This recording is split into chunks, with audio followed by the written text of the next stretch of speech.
team, especially my co-lead, Dr. Linda Flynn, and my CPAW research assistants, Emma Meyer, Juliana Moreno, and Gabby Nava, for their efforts in hosting this VAL 2.0 virtual meeting.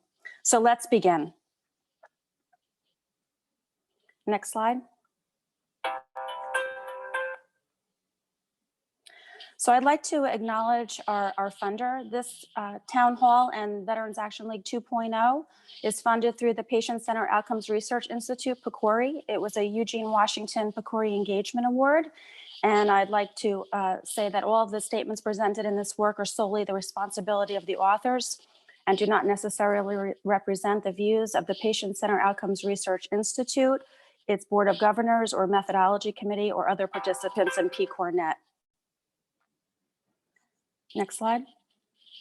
So I just wanted to give you a brief overview of the purpose of what the Veterans Action League 2.0 and the Town Hall purpose is today. And the purpose is really for us to share the work that we've done over the past year and a half, almost 2 years, bringing together the VAL units from the different states and talking about and sharing their experiences on veteran-centered chronic pain management. We wanted to do the town hall to reach a broader audience of veterans, clinicians, researchers, patient partners, caregivers, policymakers, et cetera, across the country. So this virtual meeting really did open up the dissemination of this project. We also want to provide information and opportunities for veterans and researchers alike to join together as successful research teams. And we also wanted to explain and discuss patient-centered outcomes research and its impact on the veteran population. In this town hall, we're going to share work from the Veterans Action League in developing a national veteran-centered chronic pain research agenda. Next slide. So let's begin. I'd like to first welcome our PCORI program officer, Dr. Thomas. Dr. Thomas is an associate director of the Eugene Washington PCORI Engagement Awards program. And so welcome, Dr. Thomas, and I'd like to give you the floor. All right, thanks very much, Cheryl. Are you able to hear me? Okay. Yes. All right, let me get, it keeps saying fail to start the video camera, and I've been trying to fix that this whole time, and I'm not sure what's going on. I'm on another screen, so what I may have to do is speak from my presentation screen and let you all see my face from my other camera, so apologies that my view is going to look a little off at this time. I also like to do the customary explanation that most of us, now that we're in this Zoom world, unfortunately have to, since you're in our homes, as I have a small child and she's probably going to be in and out of the camera, and because today is one of those days when she finally saw her mom with makeup on, she has put on hers. So definitely forgive her efforts to put on makeup when she happens to make an appearance, but just to give those caveats as we move forward. So as I said, I'm on 2 different screens now, so forgive that. Again, my name is Alicia Thomas. I'm Associate Director with the Eugene Washington PCORI Engagement Award Program. And so this presentation is going to be focused mostly on how we envision engagement to advance patient-centered research. So next slide. And next slide.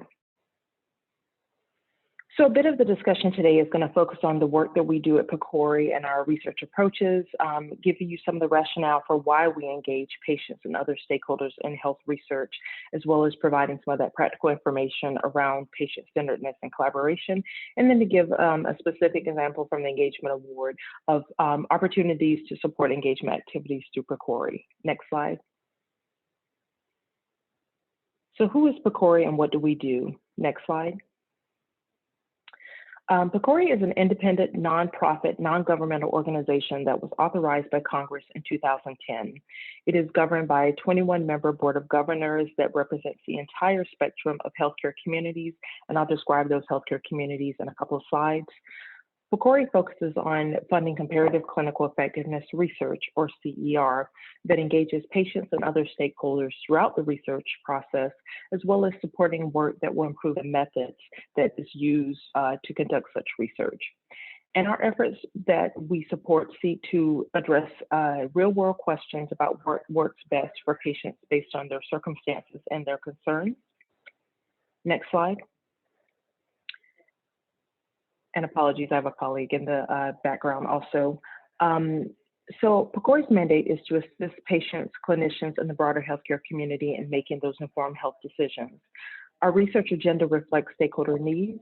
It helps to answer patient questions such as what preventative, diagnostic, and treatment options work best for people.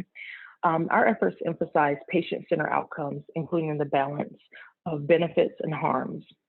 And in achieving our mission, our strategic goals really focus on increasing the quality, quantity, and timeliness of useful, trustworthy research information available. We want to speed the implementation and usage of patient-centered outcomes research evidence. And we also want to influence research funded by others to be more patient-centered. And in this manner, PCORI is all focused on doing research differently, and with stakeholder engagement being one of the keys to that difference. The next slide. So how is our work different? For all the advances it produces, traditional healthcare research has not answered many of the questions patients face. PCORI seeks to support efforts to focus on answering those questions and providing information that's most useful to patients, clinicians, and other stakeholders. We want to produce evidence that can be easily applied in real-world settings. We want to engage a broad array of stakeholders in the process, and we want to make sure that we get the research questions right the first time, and that the study results that we achieve will be useful and actually able to be taken up into practice. Next slide. So as I mentioned before, these are the representations of our stakeholders. A broad array of communities do have a stake in the effectiveness of our healthcare system. And PCORI's mission to help people make those informed healthcare decisions and improve healthcare delivery and outcomes, we turn to these communities as depicted on this slide to help guide our activities and the research we fund. It's important to note that we recognize and realize that individuals may be members of several communities as depicted here. And as such, we really focus on finding value and recognizing all of the various perspectives that an individual can bring across their experiences in the healthcare continuum. Next slide. And so I'll turn a bit to PCORI's research focus and what it means. Next slide. As I mentioned before, we fund comparative clinical effectiveness research, or CER. And CER is focused on generating and synthesizing evidence that compares the benefits or harms of at least two different methods that are used to prevent, diagnose, and treat or monitor specific clinical conditions or to help improve care delivery. Our efforts measure benefits in real-world populations, and we also want to look and see other subgroup differences according to populations.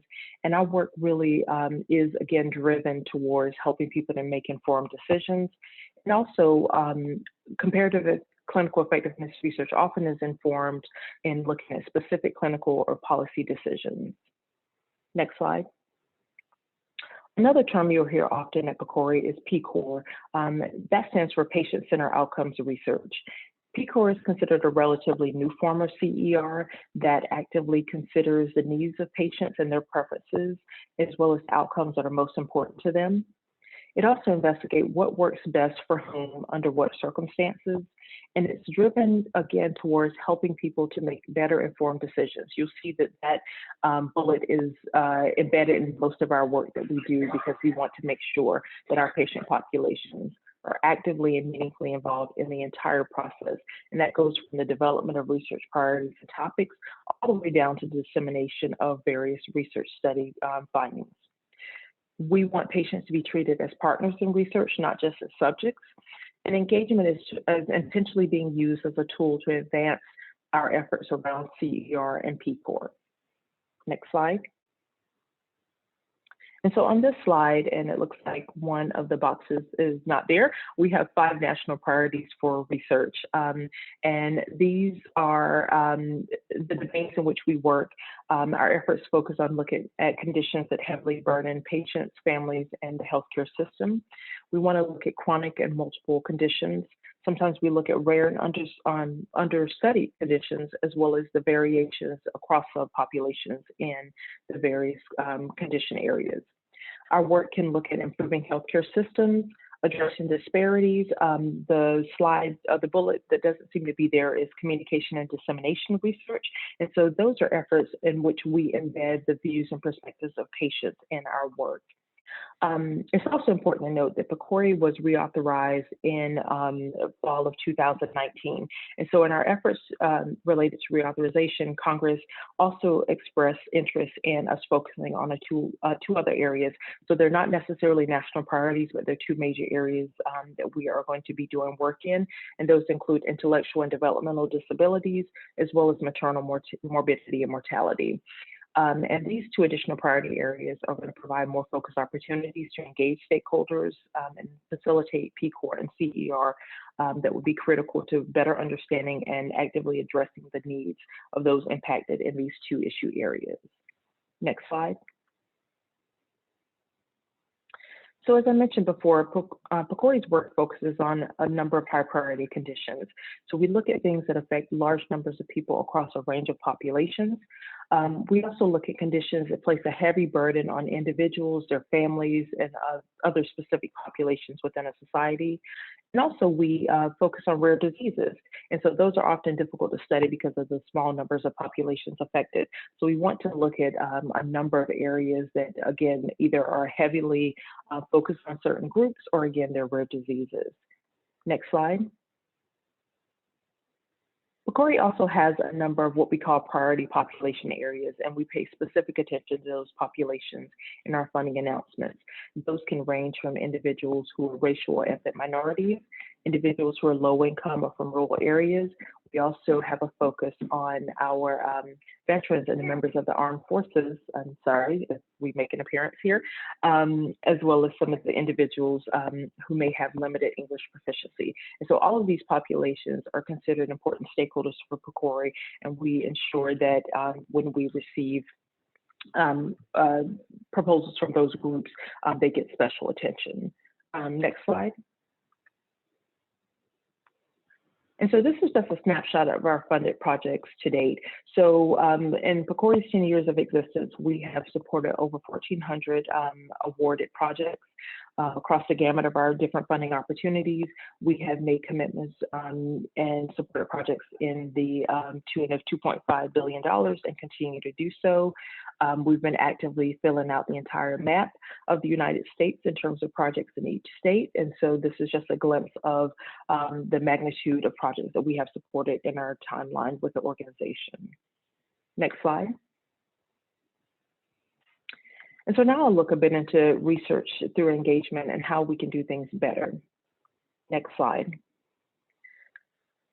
So as you've probably gotten from this conversation, engagement is one of the key pillars upon which PCORI operates. It's integral to our work and the work of others that we support.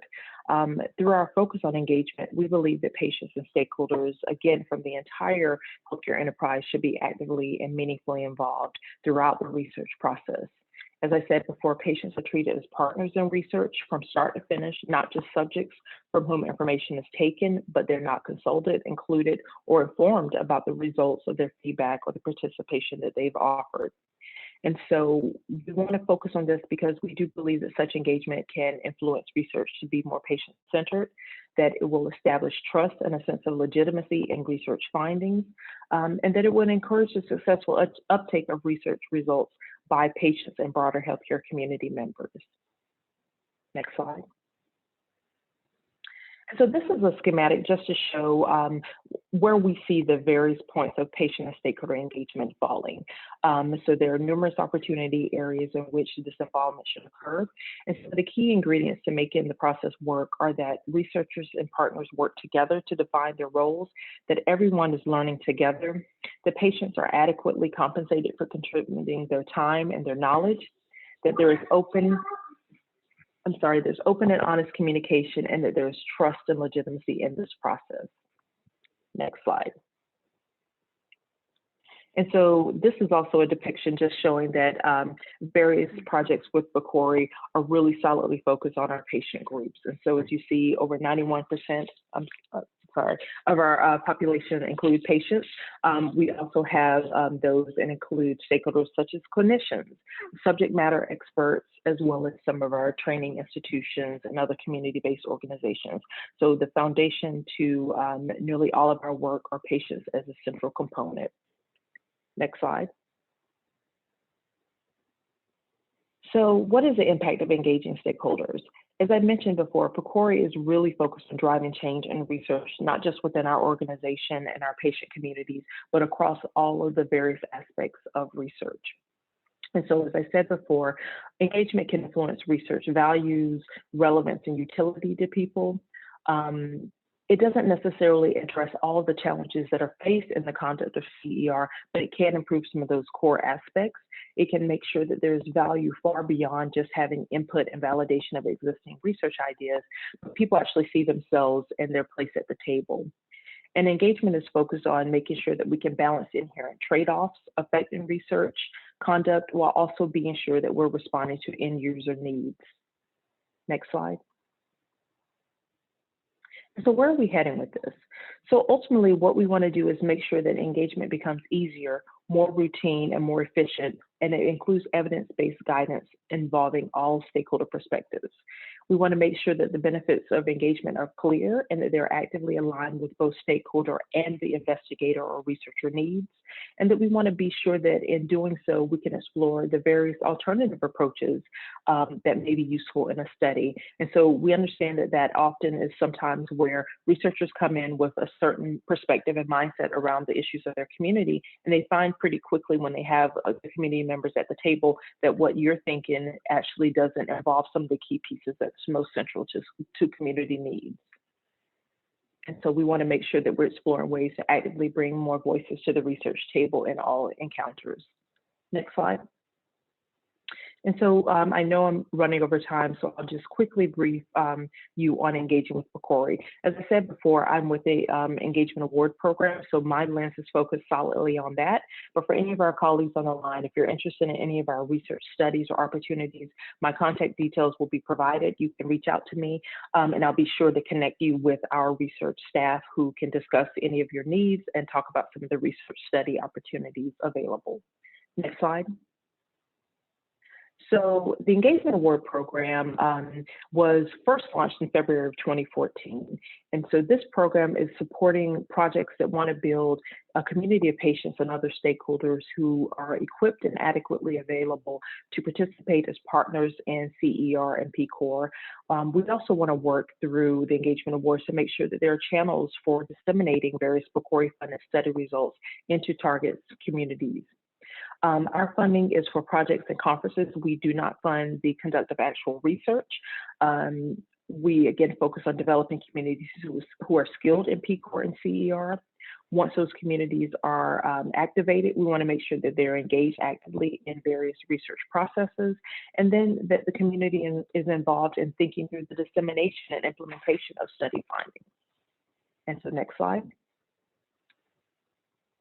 And so on this, and I won't go into exhaustive detail of the three types of funding opportunities we have. Our first two, our dissemination initiative, as well as our capacity building, are up to $250,000 in 2-year awards. We also have a convening support award, which is up to $100,000 in 1 year. And so each of these different opportunities really reflect what's needed in the community. When PCORI has actively release various studies that are important to communities, we use our dissemination awards as a vehicle to make sure you have protected dollars, to make sure your stakeholders are aware of those findings, to make sure they understand it and any input they want to provide in that process. For our capacity building awards, those are really geared towards helping people to scale up or adopt meaningful engagement tools and resources, as well as building the knowledge, competencies, and abilities of our various patients and other stakeholders in order to be meaningful partners in research. And then finally, that stakeholder convening is when you have those research results, or you just want to have a conversation with stakeholders around key issues, bringing them together and having that ability to host meetings and convenings that are really focused around central topics and issues that are related to PCOR and CER. Next slide. So often in terms of our funding, people want to know, well, who can apply? And so this list shows the various groups that can apply. The most important thing to note is that individuals themselves are not eligible to apply for engagement award funding. However, as an entity, organizational perspective, we support private sector, public sector, US-based organizations. We also do consider foreign-based organizations if they do have a demonstrable benefit to the topic area related to the US healthcare system. Next slide. And so this is just showing you the review process, and I think for some reason, some of the colors just don't show up on here, but it shows from the lifespan of your inquiry with PCORI. So our most recent funding opportunity closed October 1st, and we'll have another opportunity in the spring.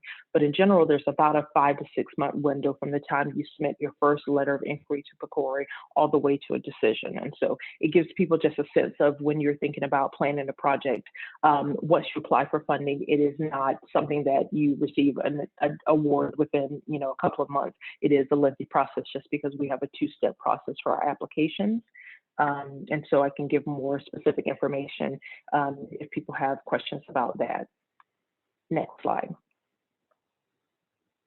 And so this is just a sample of what we don't fund. And so we have a longer list that's usually with all of our funding opportunities, so you see pretty clearly what we don't support. Often the biggest thing is that we don't support projects that are solely intended to increase patient engagement in healthcare processes or healthcare improvement. We also shy away from projects that only are involving patients as subjects and not in any way being partners at the table for developing studies or engagement mechanisms. We also don't support any efforts related to things such as writing research proposals or grant applications through the process. Additionally, if the projects or meetings don't have a clear focus on patient-centered outcomes research or comparative clinical effectiveness research, those items often are not funded unless there are other pieces related to them. So as I said, this is just a sample of the types of things that we do not support through our funding mechanism, but more details are available through the funding opportunity announcement. And then the next slide.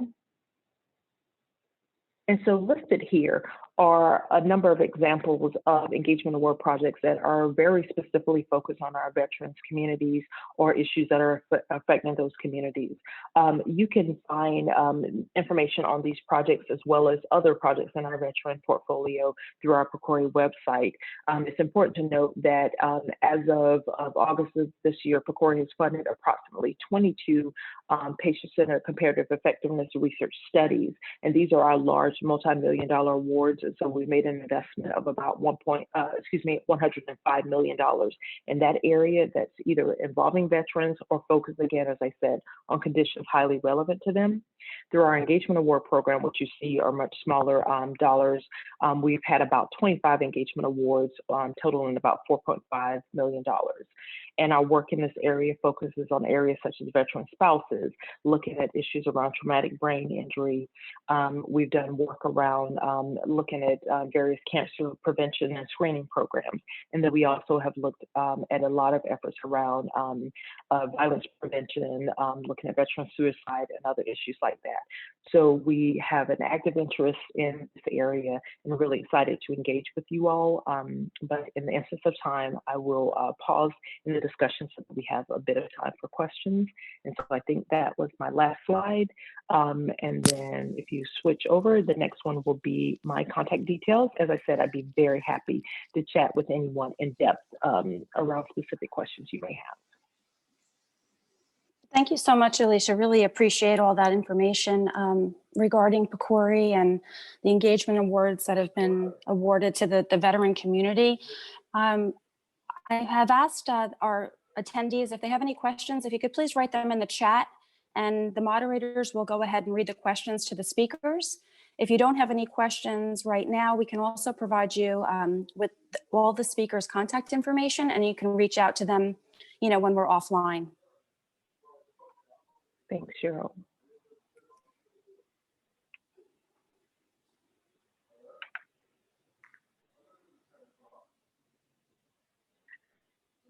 And I'll also be online for the meeting, so if anything comes up, I'd be happy to step in at that time.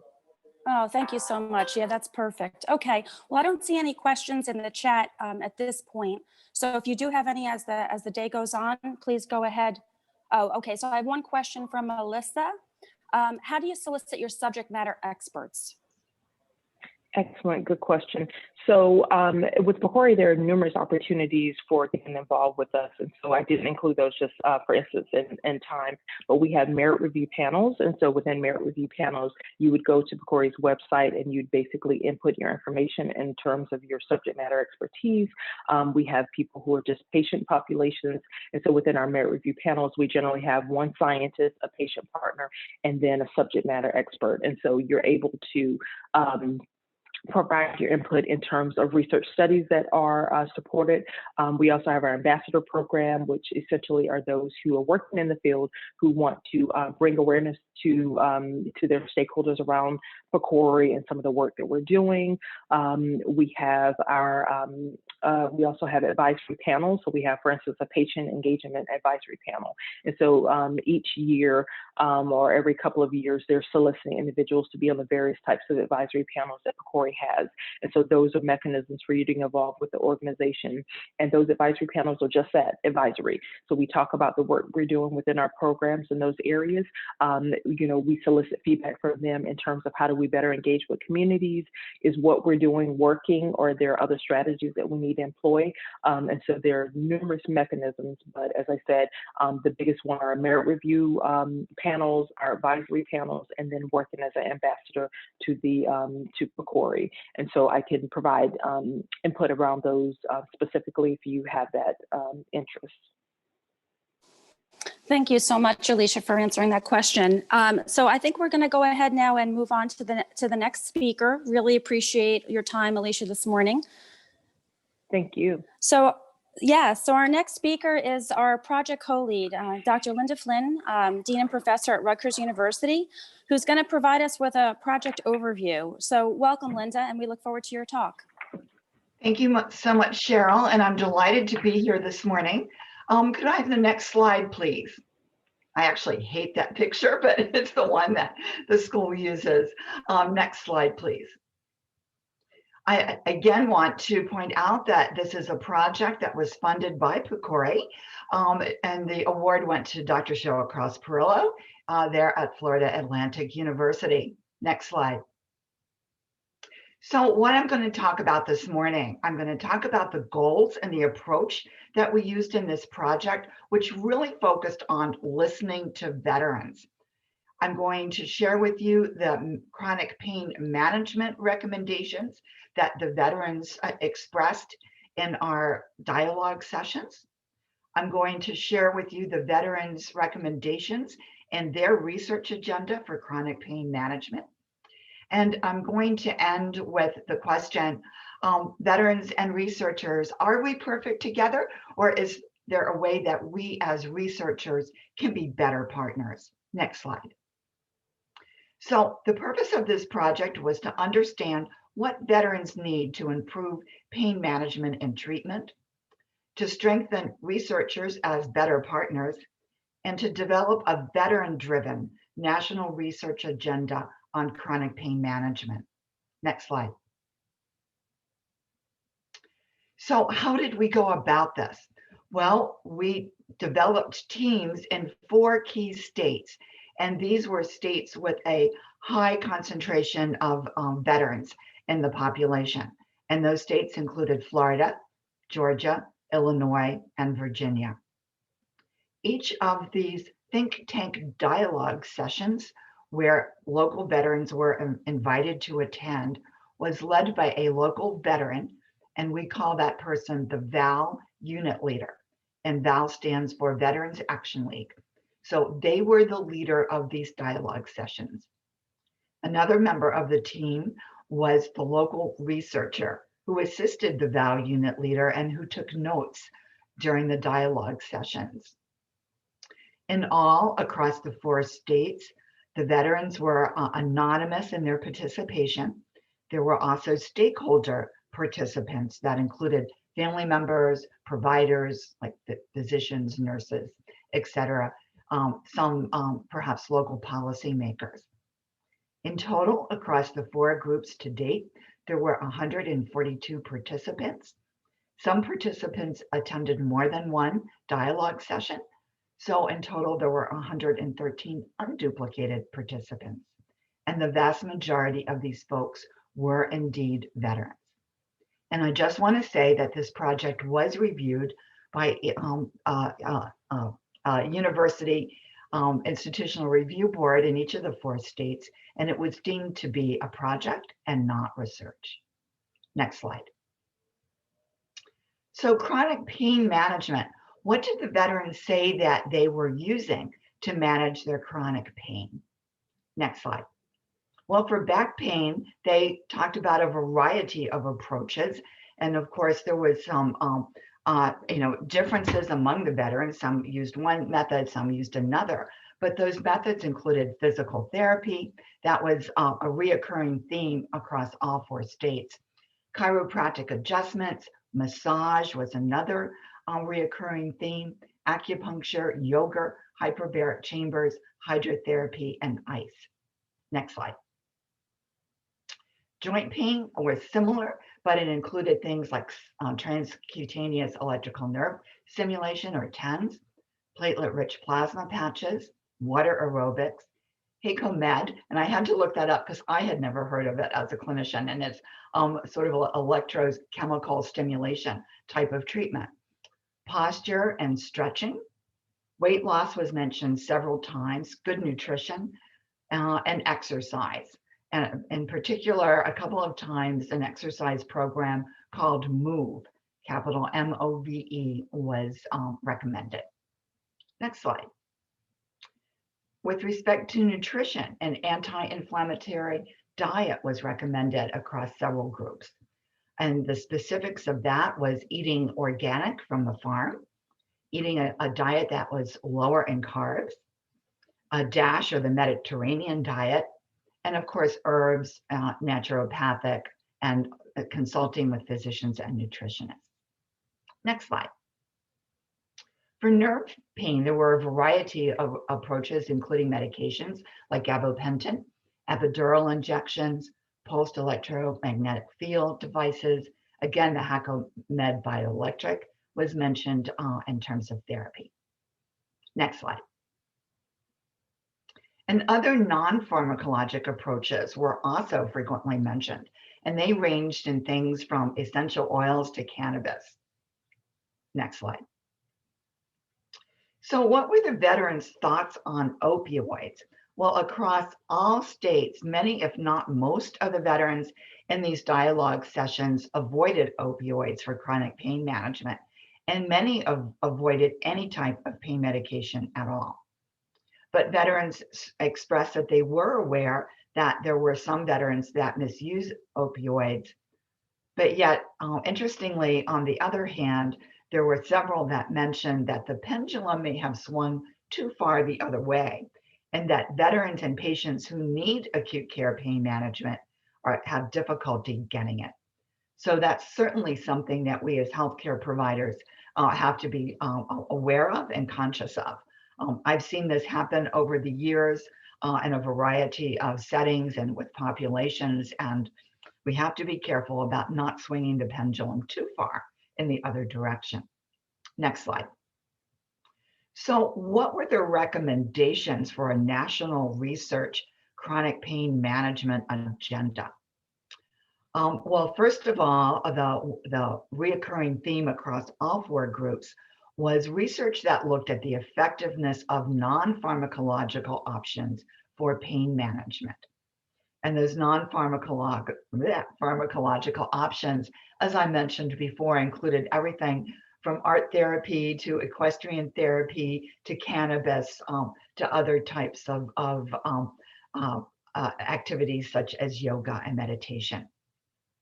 They also wanted to research that would specifically look at the effectiveness of a variety of other kinds of options on chronic pain. And again, they're listed here, and they range from everything from medical marijuana to pet therapy and to massage. And again, massage was a frequently occurring recommendation. Next slide. Also, interventions to improve provider skills in providing patient-centered care. And for those of us who are providers, that is a point very well taken, and most likely research that does indeed need to be conducted. Interventions using wellness coaches on chronic pain, research that quantifies the associations among chronic pain and mental health, things like depression, stress, and suicide, the outcomes, presumably, of chronic pain. Reintegration strategies and effects on mental health, the stigma of chronic pain and its impact on providers and military personnel. Next slide. Protection of veterans' rights in the healthcare system and beyond. Very interesting recommendation for research. Peer mentoring interventions, working with veterans who have managed pain as the coach. Research that focused on strategies to improve veterans' navigation of VA services, another reoccurring theme across all of our projects. And research that focuses on the longitudinal outcomes or sequela of prescribing opioids, stopping prescriptions, illegal drug use, and imprisonment. Interestingly, there were some veterans that suggested that they were not terribly excited about comparative effectiveness research and preferred research that focused on the effectiveness of one specific intervention. Next slide. So, what do the veterans recommend in terms of how we can be better partners, particularly those of us who are researchers, when we engage veterans in helping us as a partner in designing and implementing and disseminating our research? Well, their first recommendation across all groups was that we should actively listen to veterans, that we should tailor the research to the needs and the benefits of veterans, and be very careful and thorough in explaining how the research is designed to help veterans, and also to be respectful of the veterans and their past experiences. Next slide. Also, to make participation feasible in terms of time and place, to be respectful of their time and efforts. A way to inform veterans of research opportunities so there is one source to which they could go to find out what research opportunities and partnerships are available. For us as researchers to not make veterans feel like guinea pigs, and that's certainly a point well taken, to protect their identity and their anonymity and their privacy, and to realize that not all veterans use the VA.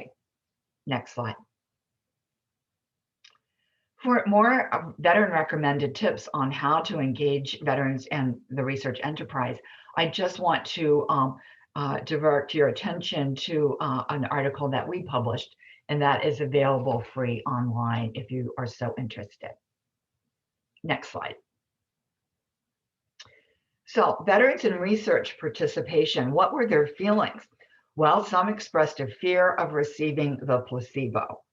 And that's an understandable fear, especially if the treatment is something that you desire. You may not want to be in a position where you receive the placebo.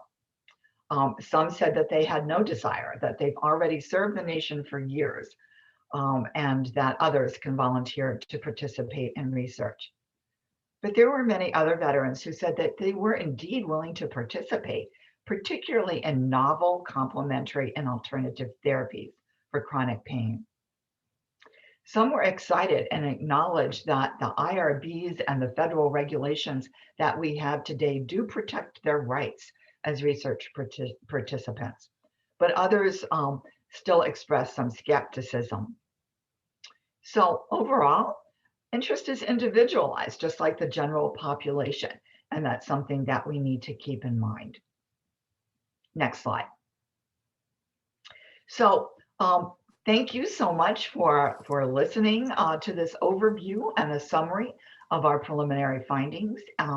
You see before you my contact information, and I think I have a couple of minutes to take a few questions. Yes, thank you so much, Linda. We do have a question in the chat from Leanne. The question is it possible to have veterans classified as an at-risk population for research? What does that process look like? Well, all of the proposed research studies would go to an IRB, and IRBs do classify at-risk people and groups, and they're usually folks that might have an issue with empowerment, such as prisoners, children, of course, pregnant women, students that where there is a power deficit between them and their faculty. I'm not aware that IRBs or the federal government have identified veterans as an at-risk population. That, to my knowledge, that doesn't exist at this point in time. Thank you, Linda. Does anyone else have any other questions for Dr. Flynn at this time? If you don't have questions right now, but think of questions in the future, Dr. Flynn's email is listed there, and you can always reach out to the project manager and we can facilitate that connection. There is one conversation going on in the chat about ICE, about using ICE, and then there's another conversation about researchers may need to script on what they say or not say to female veterans. Okay. Yes, that is a point well taken in terms of scripting.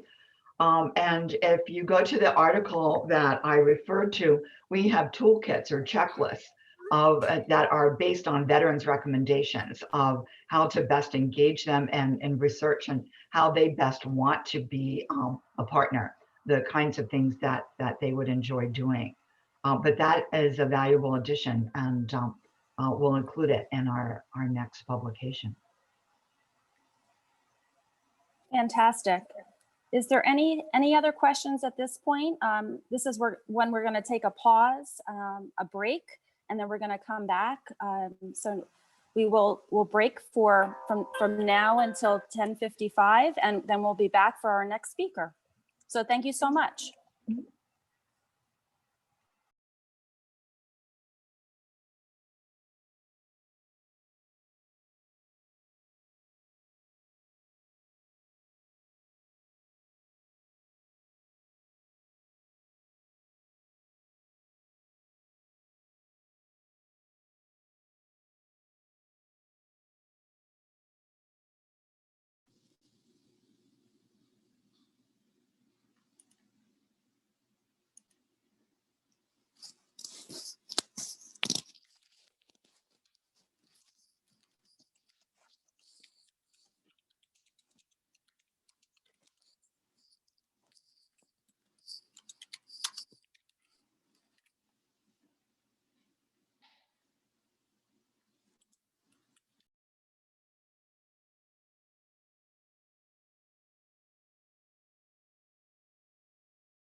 All right, welcome back, everyone.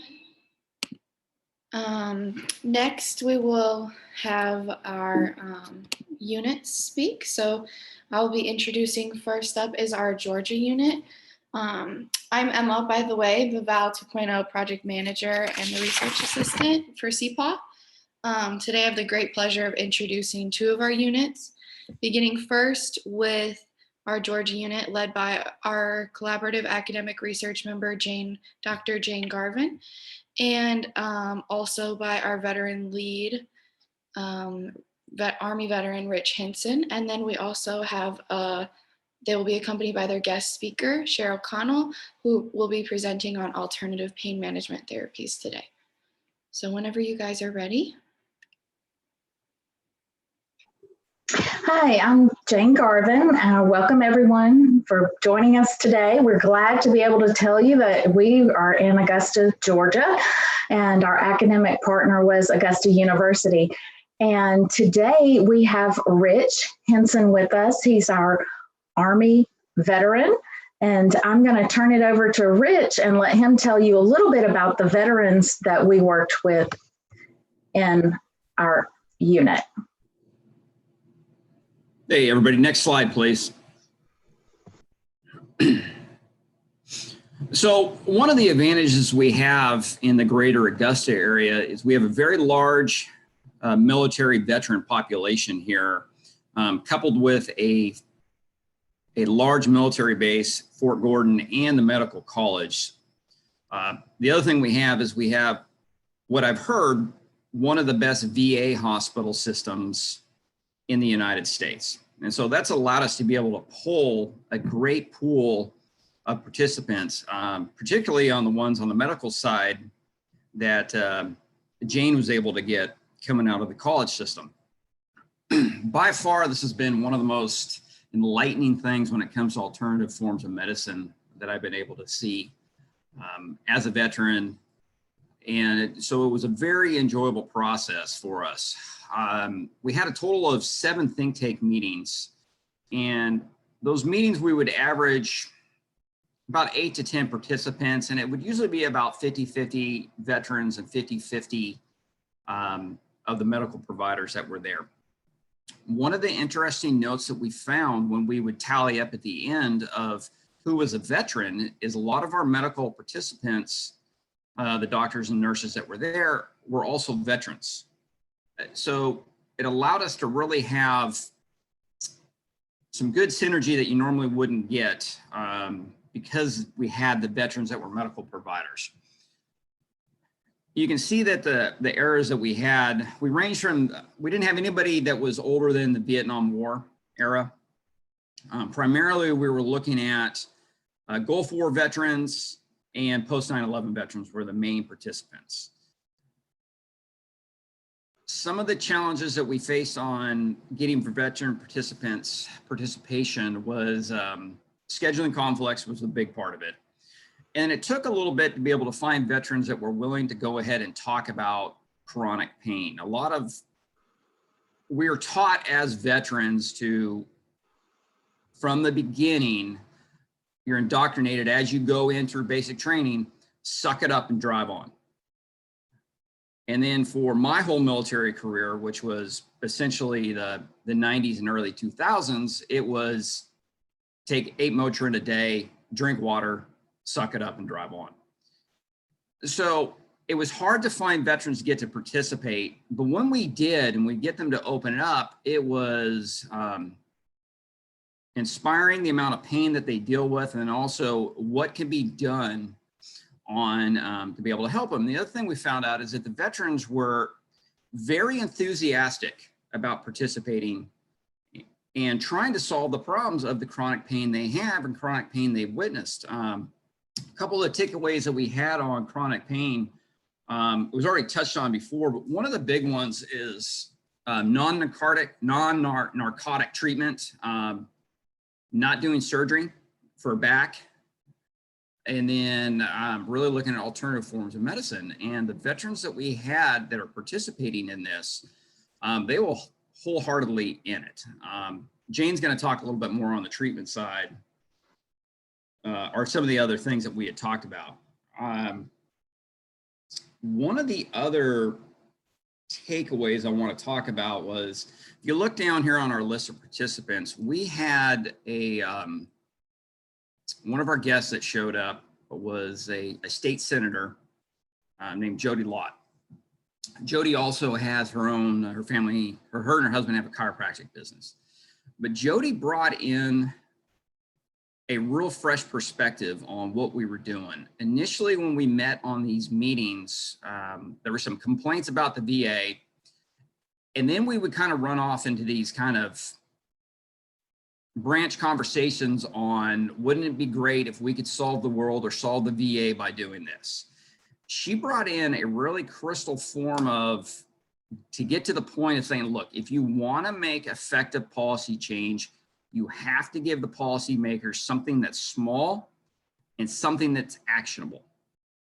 And so when she came in, I think it was about halfway through our first year, it really allowed Jane and I to really focus on what we were asking to try and find, hey, here's some policy kind of things that can help policymakers be able to come up with something that will help veterans. So other than that, it was a good experience, and really shout out to Jane. She was the one that really was able to synthesize the notes, keep this thing on track. And so without further ado, I want to turn it over to her. Thanks, Rich. Emma, can we go to the next slide? So I wanted to highlight just a couple of our alternative treatments that were suggested during our meetings, because there were a lot.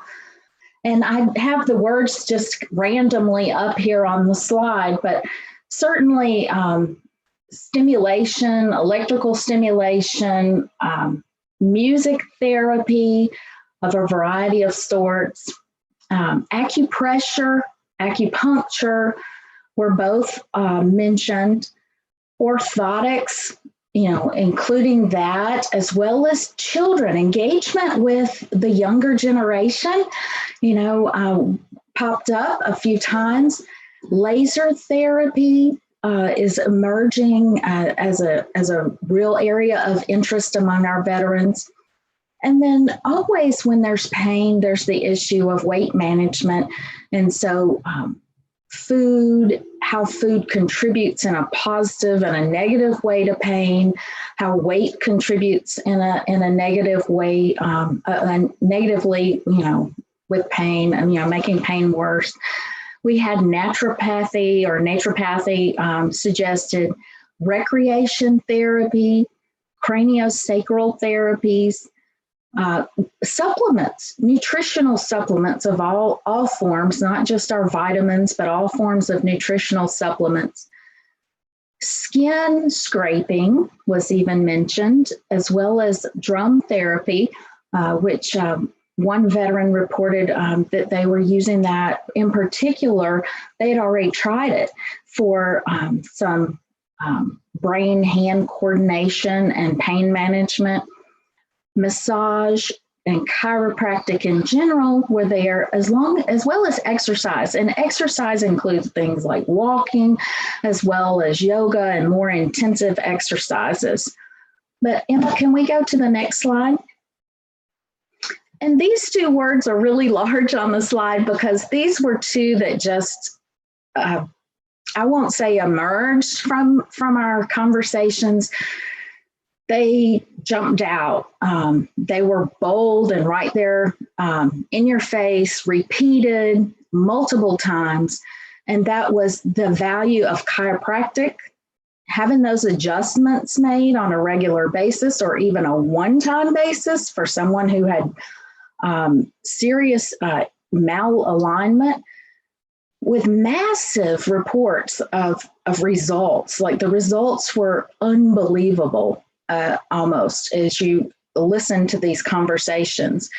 And then massage was not, I used just the one word there, but it wasn't what we would say is a relaxing massage that popped out for us. It was the concept of deep medical massage, tissue management, myofascial release, a serious medical massage.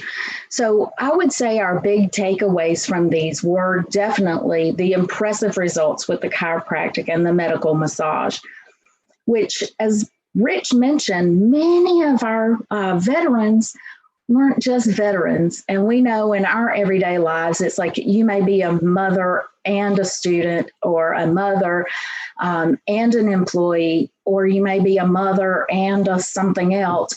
But we all have multiple roles. Your daughter, you're, a caregiver, you're a family member. Many of our veterans were also married to veterans. So they were spouses of veterans, they were veterans themselves, and they were healthcare providers in some fashion. And so we just had a very rich conversation. And from that, can we go to the next slide, Emma? From that, we met Cheryl Connell, and she is a nurse and a massage therapist, and she does some of that special work. And she's a veteran. And so I've asked her if she would speak with us today, and I'm going to let her introduce herself a little bit more and tell you about some of these other therapies that she's certified in, and how you, if you're interested in that same, some of the great results she's had, but also if you're interested in finding someone like her, what you might need to look for. So please help me welcome Cheryl. Good morning, everybody. Cheryl here. As Jane was saying, I am an RN. I still currently practice in the surgical ICU, and I'm CCRN, or critical care certified. Been in the military. I was in for 8 years, back in 89 to 97. But I also knew back at 9 I wanted to be a nurse. So joining at 17, that was my way to get there, was to join the Army and go into the medical field. So now I've been in the medical field and practicing for about 31 years. When I got out of the Army after being in for those 8 years, I'd always had a feeling that there was more that we could do for pain management, because I worked a lot in the ICUs and chronic pain areas and things like that. And so when I first got out, I was still an LPN, and I thought about doing massage. But education and using your GI Bills and stuff like that, it was easier to get into programs in nursing than it was into massage therapy back then. So I went into a nursing program and became an RN. But after being 9 or 10 years as a registered nurse in the ICUs, I still see a lot of orthopedic clients and patients, traumas, so forth, a variety of folks coming in and getting surgical procedures done, that I still felt that there was a way that we could have helped before we got to that place. And having been somebody in the military and understanding the pains, and as it was mentioned by Rich, we sit there and we're kind of basically told, suck it up and drive on. You're in the Army now, or whatever service branch that you're affiliated with. And so we live with pain on a daily basis, but we also see that there's a lot of problems related to pain and how well people are, whether we're compliant to that or not. So after being 10 years as a nurse, I went ahead and went back to school and got my massage therapy license. From there, but I knew that was a stepping stone in order to be able to touch people and do the work that I wanted, but that was a stepping stone for my advanced practice, which then, as you see some of the certifications and stuff like that, I went on to become a master musculoskeletal therapist, certified in orthopedic massage, cupping, Rossiter, SMART, and a personal trainer, so that I can give the exercises and stretches and stuff like that my clients would ultimately need. Now, from there, my big takeaway is alternative pain management modalities, because we're seeing another crisis. And I see this as the nursing aspect. I see the pain crisis, the opioid crisis that we're currently facing. And people get into the hospital and we have trouble then getting them pain managed because they've been on so much for so long. Just last evening, I had a client and he says, I've been taking Percocet for so long now that it doesn't help. And, that's the kinds of things that I think, and if we teach people that alternative modalities can help with some of the other stuff and compliance to other medical regimens. So with that being said, I'm actually going to talk a little bit about me and where this came from, because alternative modalities and stuff have actually helped me. Because a year after I became a massage therapist, I had a beach accident. Now, I've had chronic back pain most of my time as a soldier and so forth. But after this beach accident, I had cervical issues and an extruded 3 disc, ended up having nerve problems in my arm, tendon transplant. And from there, now my daughter, but I ended up using a lot of these alternative pain management modalities. Massage therapy was intense. I used some of the sound and things like that. Cupping was amazing. I got great results with that. And within a few months' time, I was back to work. And within a 6-month period or so, I was back lifting patients and doing my normal job, and back into massage therapy.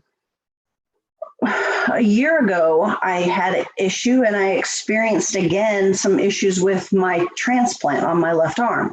And I started losing, strength and things like that. I went to my neurosurgeon, and, next thing you know, I'm scheduled for surgery. And coming from somebody who's been doing medical profession since I'm 17, the fear of losing everything that you have, everything you've worked for, it was probably one of the darkest times in my life for that. But from there, then I started having my daughter work on me. I went to other courses and learning things so they could work on me. And ultimately, and I'm thankful for the comments about people, with physical therapy and deep tissue massage and stuff like that, because it was sitting there in my bed at 1 o'clock in the morning, becoming, I say, a Google MD in my own right, researching what could I have possibly missed. And by this point, I had been hurting so bad. I used to tell my neurosurgeon, just cut my arms off and I'll be okay. And just anything to stop the pain. And I sat there looking, and I realized I found a couple, exercises that I had missed. And I started doing one at 1 o'clock in the morning, sitting there on my bed. And within an hour, I started, the nerve pain, the tingling and things like that were better. Over the weekend, that was on the Thursday night. By Friday, I was kind of feeling better. I was like, this is kind of crazy. But the problem was, on my very first surgery, nobody had ever put me through physical therapy before the surgery. The other thing is nobody told me anything about deep tissue massage. The only thing I knew was from what I was currently practicing, but I didn't have the experience that I do now. So with this one, I was much more experienced and educated. And so I was doing all this research and stuff. So Friday, the friends said, well, you're going to cancel the surgery. And I said, well, I don't know, because I don't want to take myself off. And next thing you know, it gets worse over the weekend. Well, by Monday, I was doing great and still had some issues with, overall, but definitely not the pain level that I was having. And I was already on, and I'm Flexeril and I'm pretty much a Motrin or Tylenol kind of person, but I was not needing to take that. And so come Tuesday morning, and I'm on schedule for surgery for Thursday. Tuesday morning, my physician's office, they called me to, confirm my schedule. And I talked to them. I said, this is what I've been doing, and I'm not hurting right now. And so that day, after some discussion and stuff, we ended up canceling the surgery. A year later, which is where I'm at now, I'm back practicing. I took about 6 months where I was on light duty at the hospital, but now I'm back to working full function as an ICU nurse, and I'm back in my practice, working a lot. But that's where I want to take people, is understanding there's alternative pain management. And we have right now a huge crisis, especially with our veterans, but it goes across the nation with opioid crisis, the depression, the anxiety that is related to this, just the overall feeling that pain controls our lives. And understanding that there may be other help is amazing. But it's not really talked about. I can't tell you the number of people who don't even know that the types of things that I do are out there.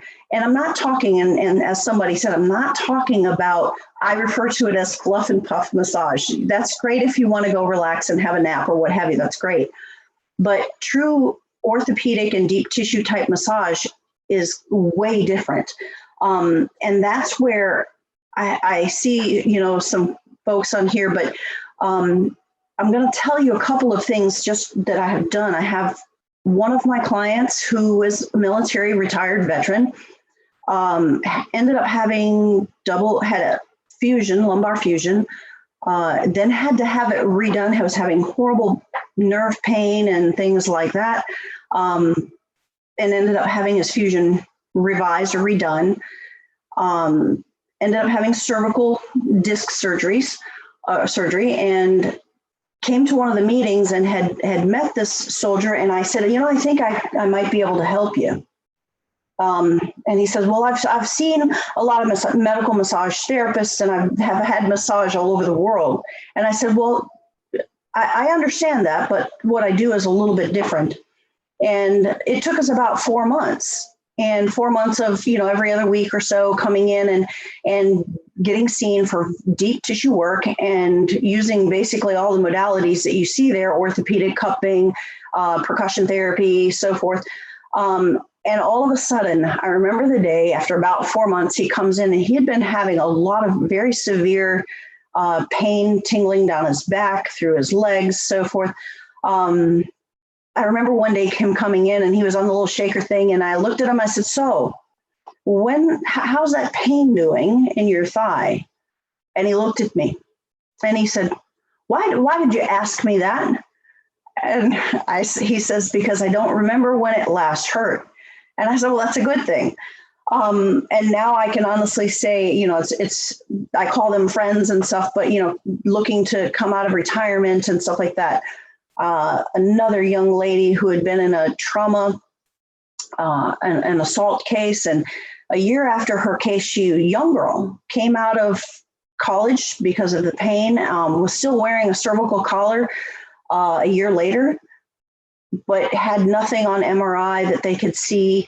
And just the massage that we did, it took a little bit for her to learn to trust. And somebody had said earlier about knowing how to speak to female clients. You don't always know where people are coming from and what their trauma or their issue in their tissues become. But we do need to know how to explain and how to talk to people. And so I say, when you're looking for somebody in massage, looking for somebody who does have advanced practice, you know, type things, because there is a very different way of speaking to people. So those kinds of things, and you know, it took a few months, and this year she's a year post, and she's back in college, and she doesn't even remember where her collar is at, and things like that. So and my takeaway from that is when you alleviate or help people to have less pain in their lives, or you can alleviate, you don't always necessarily get rid of all of it, but if you can make people have less pain to where they can function in their lives, it allows them the ability to interact with their families, their social circles, their jobs. And we all have families. We all have things to do. And when we're sitting there, it's unfortunate at times that alternative pain modalities like chiropractics, physical therapy, massage therapy, and then many of the ones that Jane and others have mentioned are not spoken about very often because they're not trained in many of our physician programs and stuff, you know, as an option. We look at putting another pill towards people because we will numb you from those effects. We will surgically, you know, cut or we'll, you know, try to fix them that way. But many times, and I have MRI documented results of things that have done for back pain and stuff like that. Another one of he's now Fort Gordon officers was told he had spondylolisthesis and he would have surgery within 5 years and not ever, you know, he would always be in pain. And I remember the text message from him after first session, and he says, I woke up and I wasn't in pain. Second session, he sends me this message. It's a miracle, he said, because I was able to sneeze without bracing and having pain for the first time in years. Those are the kinds of things when you actually can change the way people live and go through life, it's amazing. And so I think one of the things that we need to do for veterans as well as in the community is make alternative modalities better known about, and that there is a difference in them, because as I say, most people, when they come into me, well, I've tried massage before, or I've gone to my chiropractor, but when you couple those things, or you find people who are actually excel in that area, it makes a difference. So just saying I went to, a typical relaxation massage is not what you're really looking for. And I think we as veterans, both from the research side, being a veteran, I appreciated the comment somebody said about not being a guinea pig. We want results. We want to see something that works. We don't want to just be, well, maybe we'll try. Well, I've served you, and now I want you to help me feel better. And that's where we need to look for. I think we need better education for advanced, modalities. But I think we need to make it more available. So many people don't know that it's available. And the other issue that I have, and I have this regularly, trying to get things approved through insurances is like jumping through every hoop at Barnum and Bailey's. It's like crazy. You can't get it approved. Every insurance provider that I had clients for, I had to do individually. And we've got somebody we were trying to do through VA, and they're looking at a 9-month approval just to get a VA insurance approval on these things. And I have to do that for every insurance company. They don't put people like on a general list of approved providers. You have to do it for every insurance.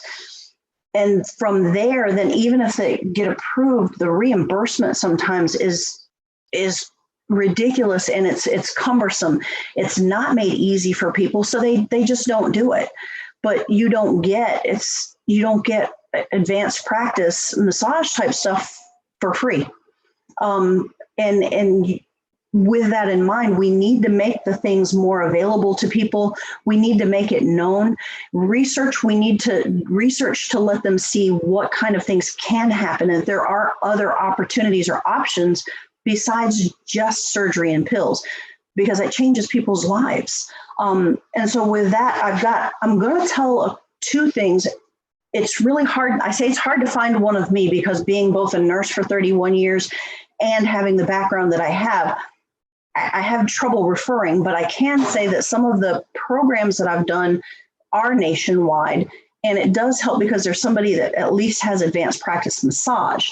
And so with those, I would say you've got orthomassage.net. That's orthopedic. You can go on there and you can find certified providers in orthopedic massage through James Wozlowski's programs. And he goes around the world for some of those things. So like I said, again, that's orthomassage.net.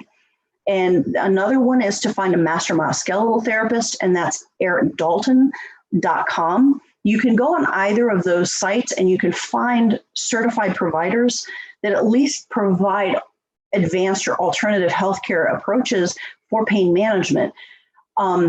Will they all have all of them? Maybe not, but at least that gives you somebody besides, like a regular just rubbing lotion on you, experience, so that sometimes you can get better compliance, because even patients with reduced pain, they're more compliant to their regular medication regimens.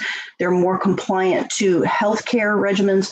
And I think that overall, that's what we need, is just giving folks something else to look forward to, besides just being in pain every day.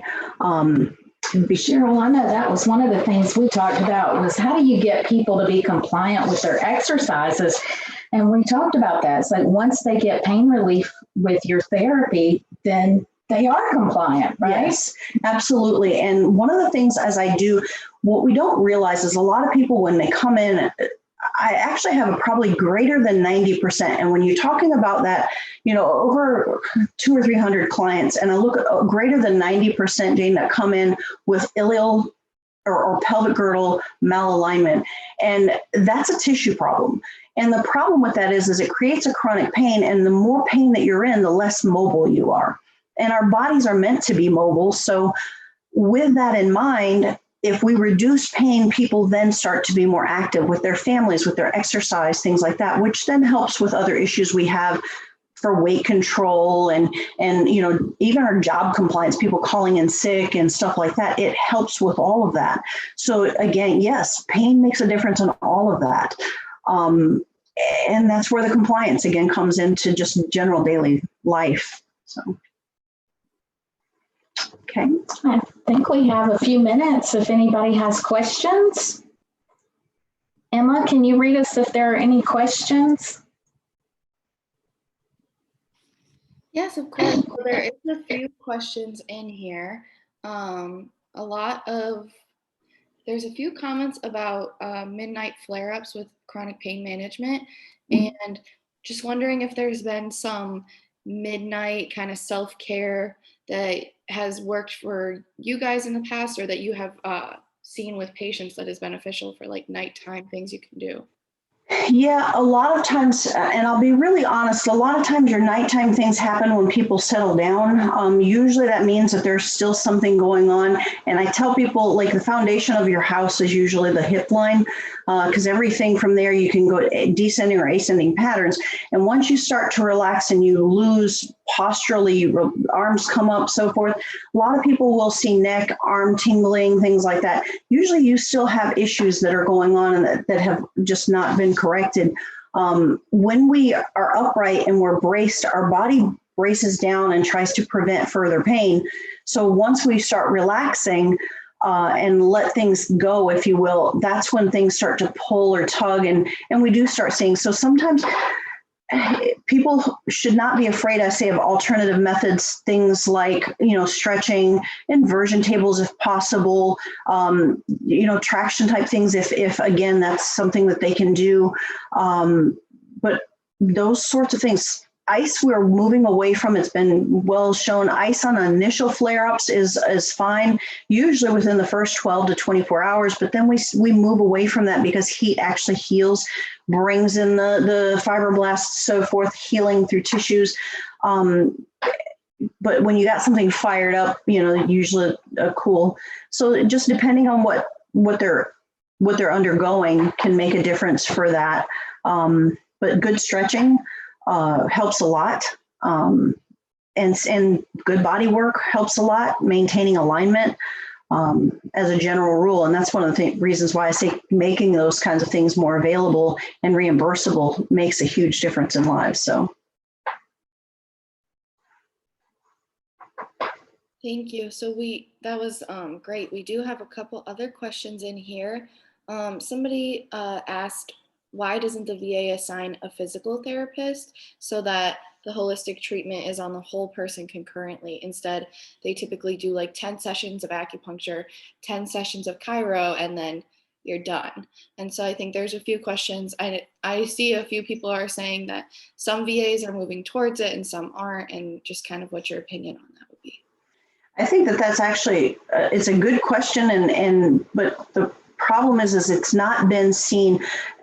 To be really honest, a lot of alternative modalities have been really, I say, demonized, or like massage. It was seen as, like, in the past we've seen it seen as sexual type things, so forth. And we're finally coming into an era of understanding that massage is a body work mentality, and it helps to maintain that fascial integrity, if you will. That's one of the problems that we have through the VA, is that they just don't assign that because it has not been seen as a medical. We don't teach it in most of the like physician programs and stuff like that. Alternative medicine, nutrition, Eastern medicine, any of that stuff usually gets under 10 hours in a 10-year program of training. And that's so they don't even know that it exists or that it helps. They think of massage as strictly relaxation. They don't see it as a medical modality. We're finally starting to get there. Some of the instructors that I listed, James as well as Eric Dalton's work, are going across the world teaching people. We're just now starting to teach chiropractors and some of the orthopedic surgeons about these modalities as being alternative, but we've got a long way to go. And so a lot of physicians don't recommend or refer it because they don't know about it.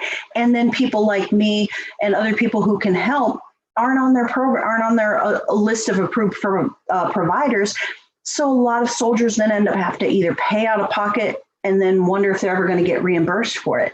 So that's one of the reasons why they're not referred out, because they either don't know about them or they can't get reimbursed for it.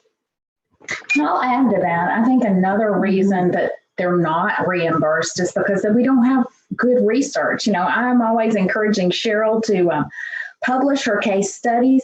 But as you know, when we evaluate the evidence, case studies are not the highest level of evidence. And so we need more of the randomized controlled clinical trials, but also we realize that each patient, each veteran, each person who comes for therapy has a different history. And that was a big piece that emerged from our unit, was taking a quality history, a quality assessment of the individual before you start randomly assigning them. You've got to go through this step and the next step and the next step before we can let you, quote, out of the system to go try something that's alternative.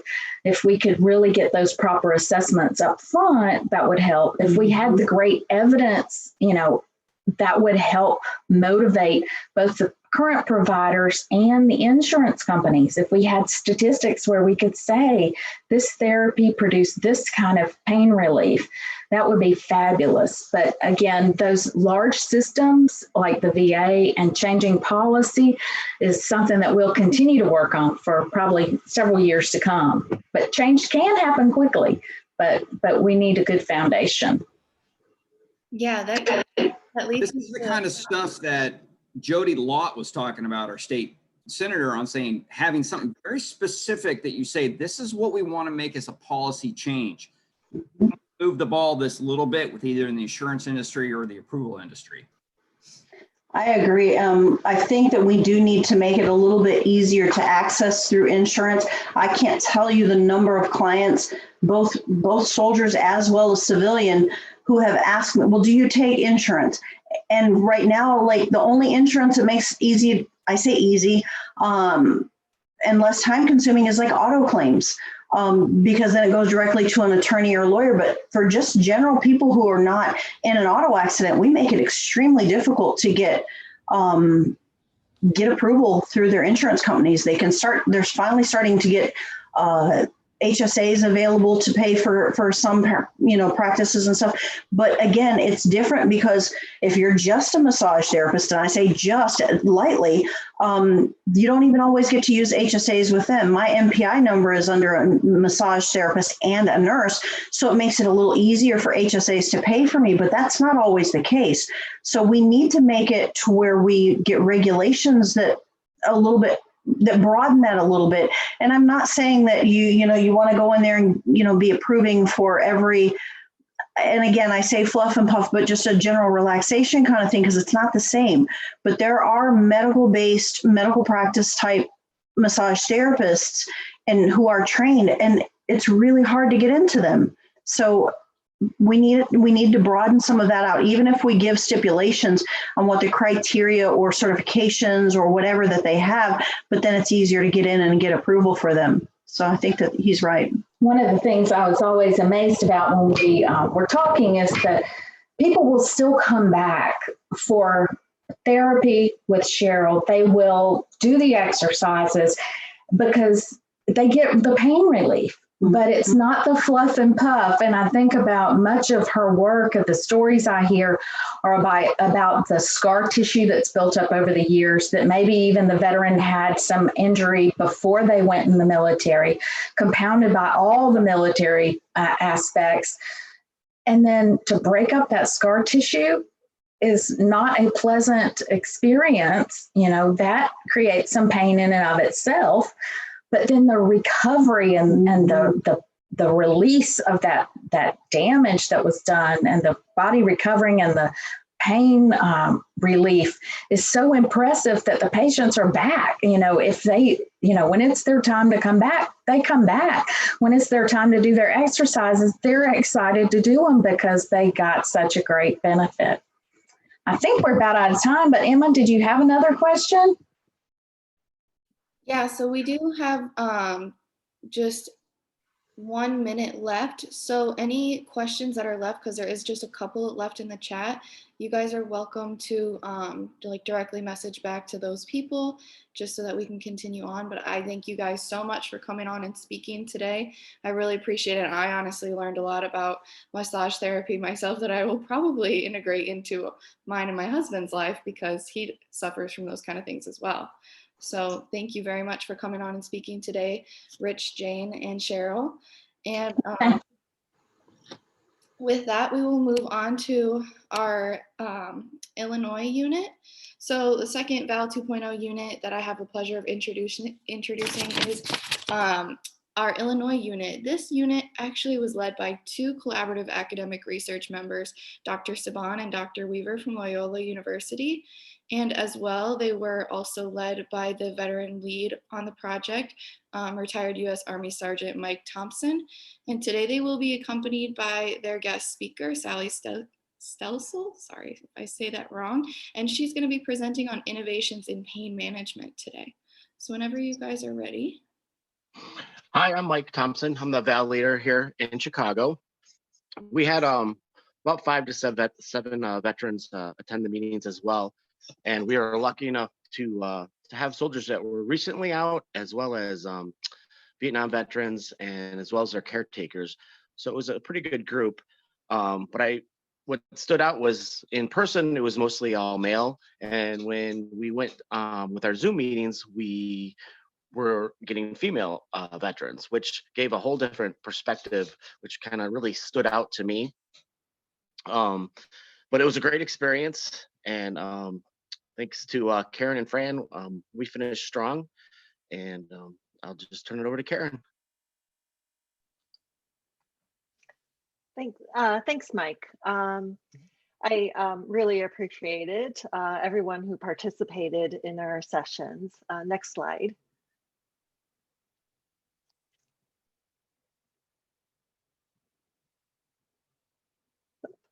Next slide. Oh, there you go. Okay. So in the past year or so, we had 5 sessions. And the first 2 were done face-to-face. And then back in March with the pandemic, we needed to switch to virtual using Zoom. And to be quite honest with you, we were a little concerned about doing that. We didn't know if veterans and participants would feel comfortable enough on Zoom to really sort of express what they were experiencing.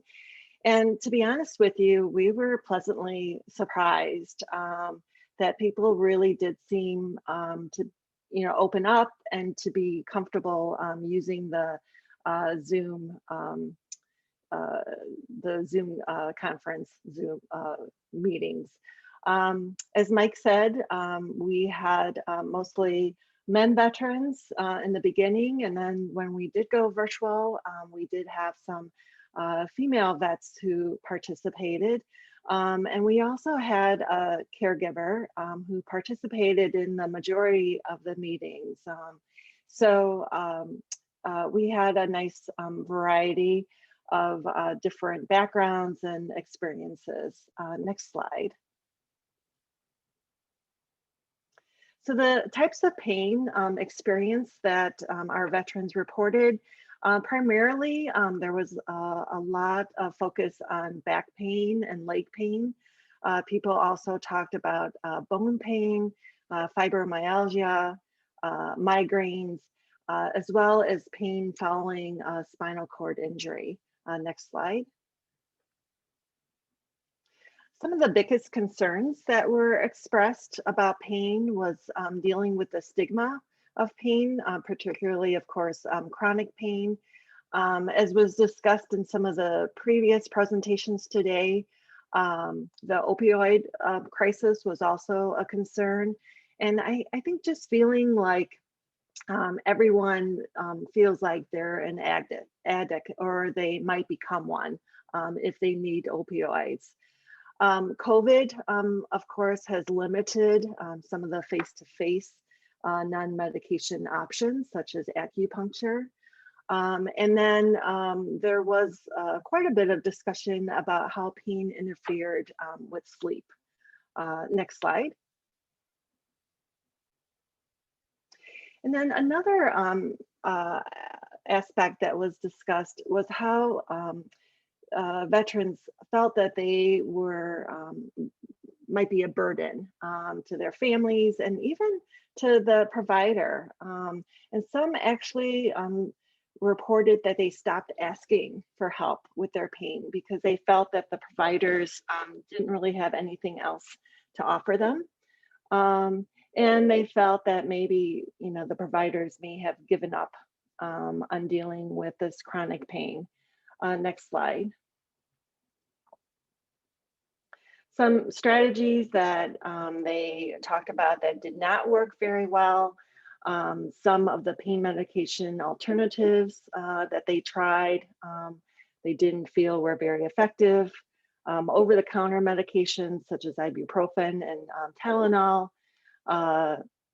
They also felt, you know, that some of them had to sign contracts to use pain medication, and you know that again sort of you know, made them feel like they were doing something wrong to need pain medication. Another area that was discussed, I think quite a bit, was this continuity of care, and you know, having to see different providers, different residents who were rotating through the clinics, and having to sort of tell their story again and develop that relationship with the provider. They also felt that pain classes that were just lectures were not very helpful. And they felt sometimes that the providers didn't really truly listen to them and maybe didn't believe the extent of their pain. Next slide. Some things that they did report that helped with their pain management, and I know some of this has been discussed in some of the other presentations, was acupuncture, physical therapy, whole health, the idea of treating the whole person, chiropractors, CBD oil and cream, battle body retraining, medical marijuana that, you know, of course is not offered in the VA, water therapy, although access to that is limited, yoga, although some of our male veterans did not feel comfortable doing yoga, exercise, hot and cold compresses, as well as the use of a TENS unit. Next slide.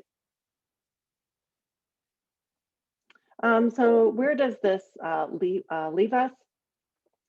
So treating the person, as some of other people have talked about, as an individual, not assuming that everyone experiencing the same type of pain.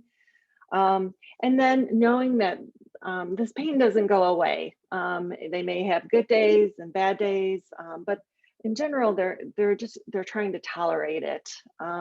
Most participants felt that opioids were a last resort. As I said, there was some discussion about medical marijuana and, you know, whether or not that could be something that's accessible within the VA. And then veterans were very willing to talk to researchers and wanted to participate in research to improve their pain. And of course, we were very appreciative to that. And I think that's the end of my slides. And I wanted to go ahead and introduce our guest speaker, Sally Stelfo, who holds a doctorate in physical therapist. She's a physical therapist at the Hines VA, which, if you don't know, is located right outside of Chicago. And Sally has expertise in managing chronic pain. So welcome, Sally. Thank you, Karen. I'm going to mute the meeting just so I don't hear myself speak, but feel free to type me a message in the chat box if you can't hear me. So as Karen mentioned, I'm a physical therapist here at the Hines VA, and I've been here for about 5 years. And it's really, really encouraging to me to be a part of this meeting today. Everything that we've talked about are things that I've experienced and things that I've heard from veterans that I've worked with. And it's really important that we stop and have these moments of talking about change and getting around other people who want to make changes. We need that encouragement. So I wanted to talk a little bit today about some things that are developing and changing in medicine in the care of pain. Emma, you can go ahead and go to the next slide. So we've already talked about this a bit, talking about doing a whole person approach. We are one person, body, mind, and spirit. We can't treat, kind of break up, just treat the elbow, just treat the foot, or just treat even different systems of the body. And part of this is something that needs to shift in the culture of medicine. As people were commenting during the last Q&A session, this is something that we need to make a shift in the culture of our training as providers, so that when we work with people, we're not having these blinders on where we're just looking at one thing in front of us, but instead we're looking at the whole person. And that is something that is changing. And then the other thing is sensory retraining. And so in order to understand kind of how sensory retraining plays a role, that being an option, as Jane and Cheryl were talking about, there's so many other options for pain management besides medication. But many of us, both as providers and as veterans, we just don't have good awareness of what's out there, or understanding why these treatments work. And we need to understand that first in order to really have the research to support it, to make a good case and a good argument for why these things should be implemented into our care. So on this slide, I want to talk about just understanding what pain is. At a very basic level, pain is our body's safety alarm. It tells us if we're in danger, just the same way as a smoke detector tells you if there's a fire. So if you're walking and you step on a sharp rock, your body needs to know, I need to pull my foot back, otherwise I'm going to get cut. And so pain is our alarm system. We have, however, had some kind of overly simplistic thinking in the past about how our alarm system actually works. So I wanted to share a little bit from the analogy of a fire alarm. So if you think about a fire alarm, a smoke detector is set to detect basically a certain thickness or opacity in the air where the air has very poor visibility. And it's calibrated that when air visibility gets poor enough, that's what trips the alarm. Another thing about a fire alarm is you can decide how widespread do you want this alarm to be? So for example, working here at the Hines VA, we have a very large campus and we have a lot of different buildings. And so if somebody burns their popcorn in my office, we don't need that fire alarm to go off to every single alarm on the whole campus. We just need it to go off in a specific area.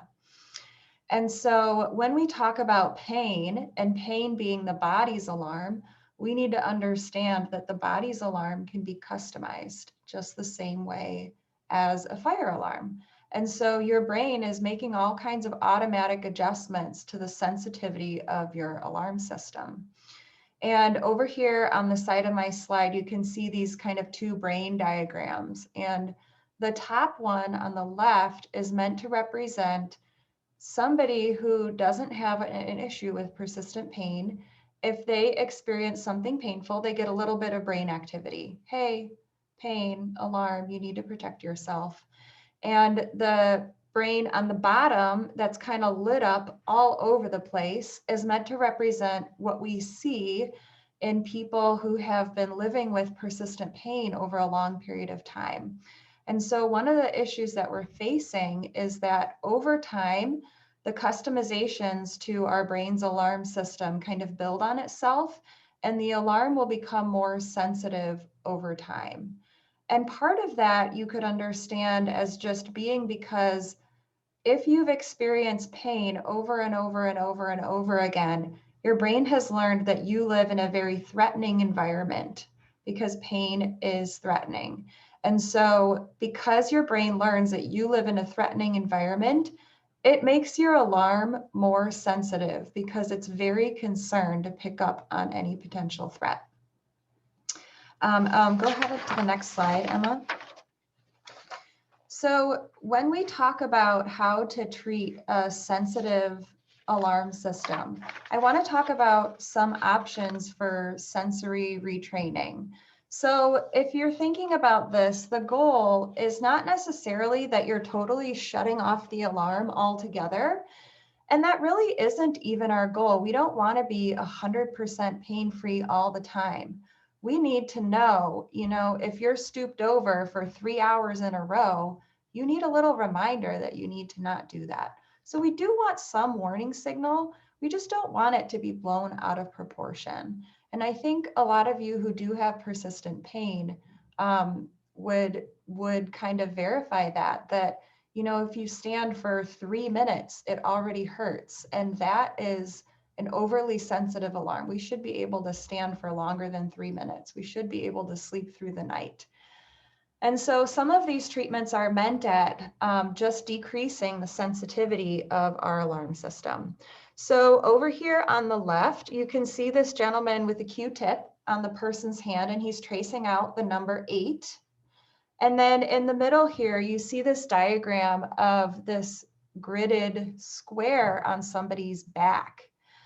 So both of these are options of ways that we can train our sensory accuracy, which is something that is actually trainable. All of us have the ability to tell with our eyes closed where somebody is touching us, or let's say I drew a word on your back, you would be able to tell from your sensation what kind of letters I'm drawing.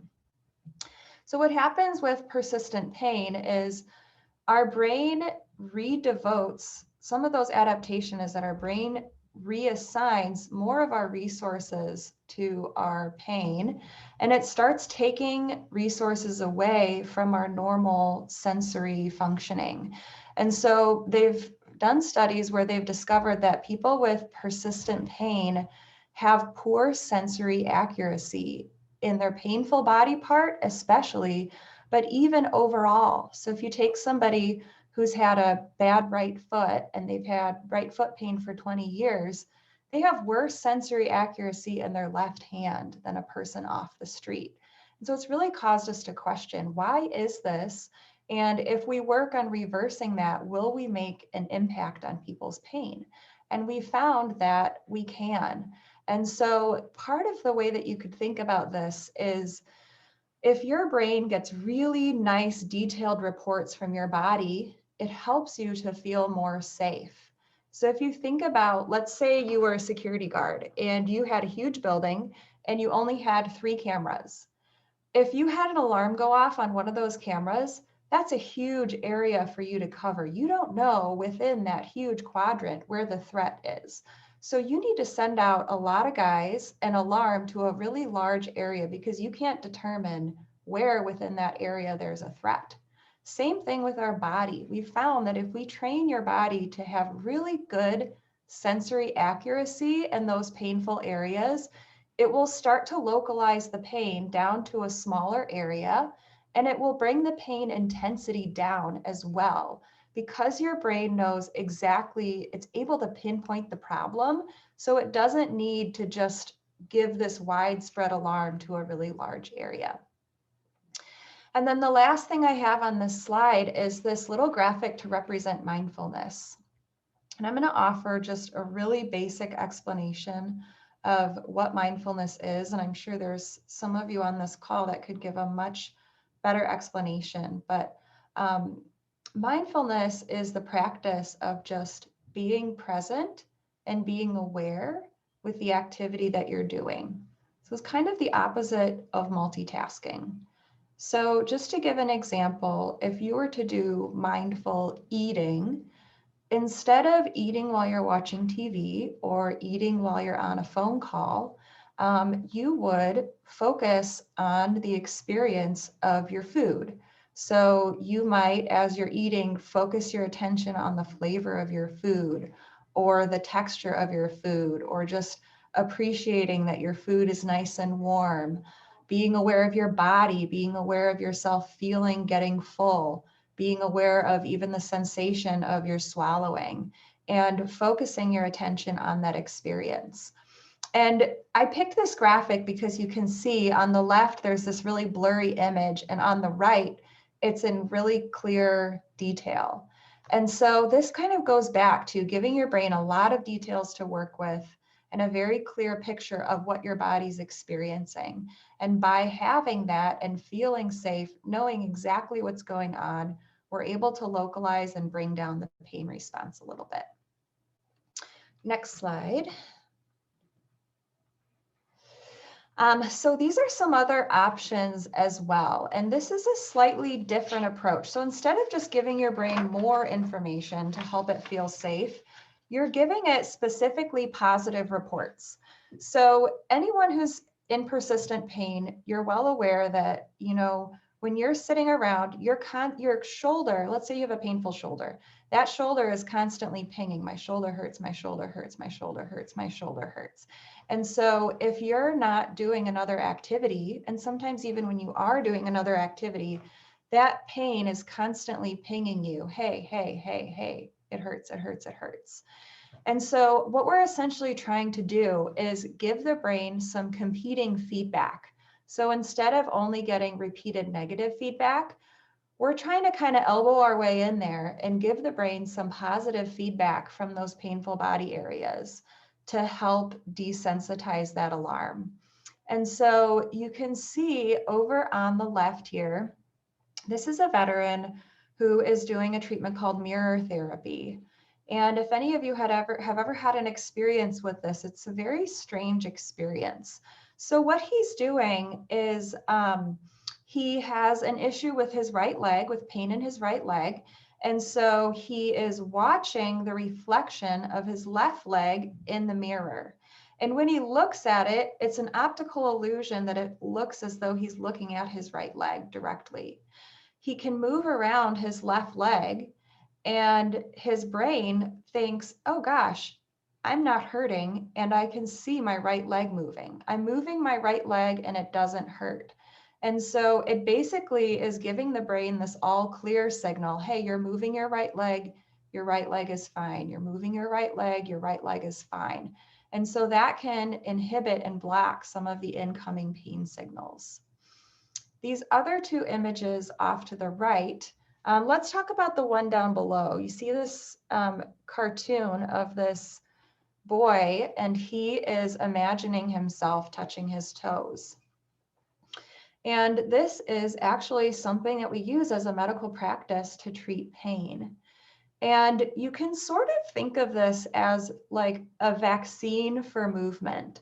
So when we get a vaccine, our body is introduced, let's say for the flu, our body is exposed to a very small amount of the flu, but because it's a small amount, it's not a challenge to our immune system. And so our immune system can get some practice dealing with that threat, and it can build up some strength against that threat. Same thing with this motor imagery. So if we hook people up to kind of electrodes and watch their brain activity, if you imagine yourself bending over and touching your toes, your brain lights up activity in some of the same pattern as when you actually touch your toes. And so it's giving your brain a small dose of that activity pattern, but it's giving it in a non-threatening way. And so your brain kind of gets to get exposed. Okay, I'm bending over, I'm bending over, I'm bending over. It's not hurting, it's not hurting. And it can essentially kind of vaccinate you to some degree to that painful activity. Same thing with this other image up here, this left and right practice. So this actually took a screenshot of this cell phone app. It's called the Recognize app. And all this app does is it shows you pictures of body parts. And you have to identify, is this a right or a left body part? There's some memory flashcards on there.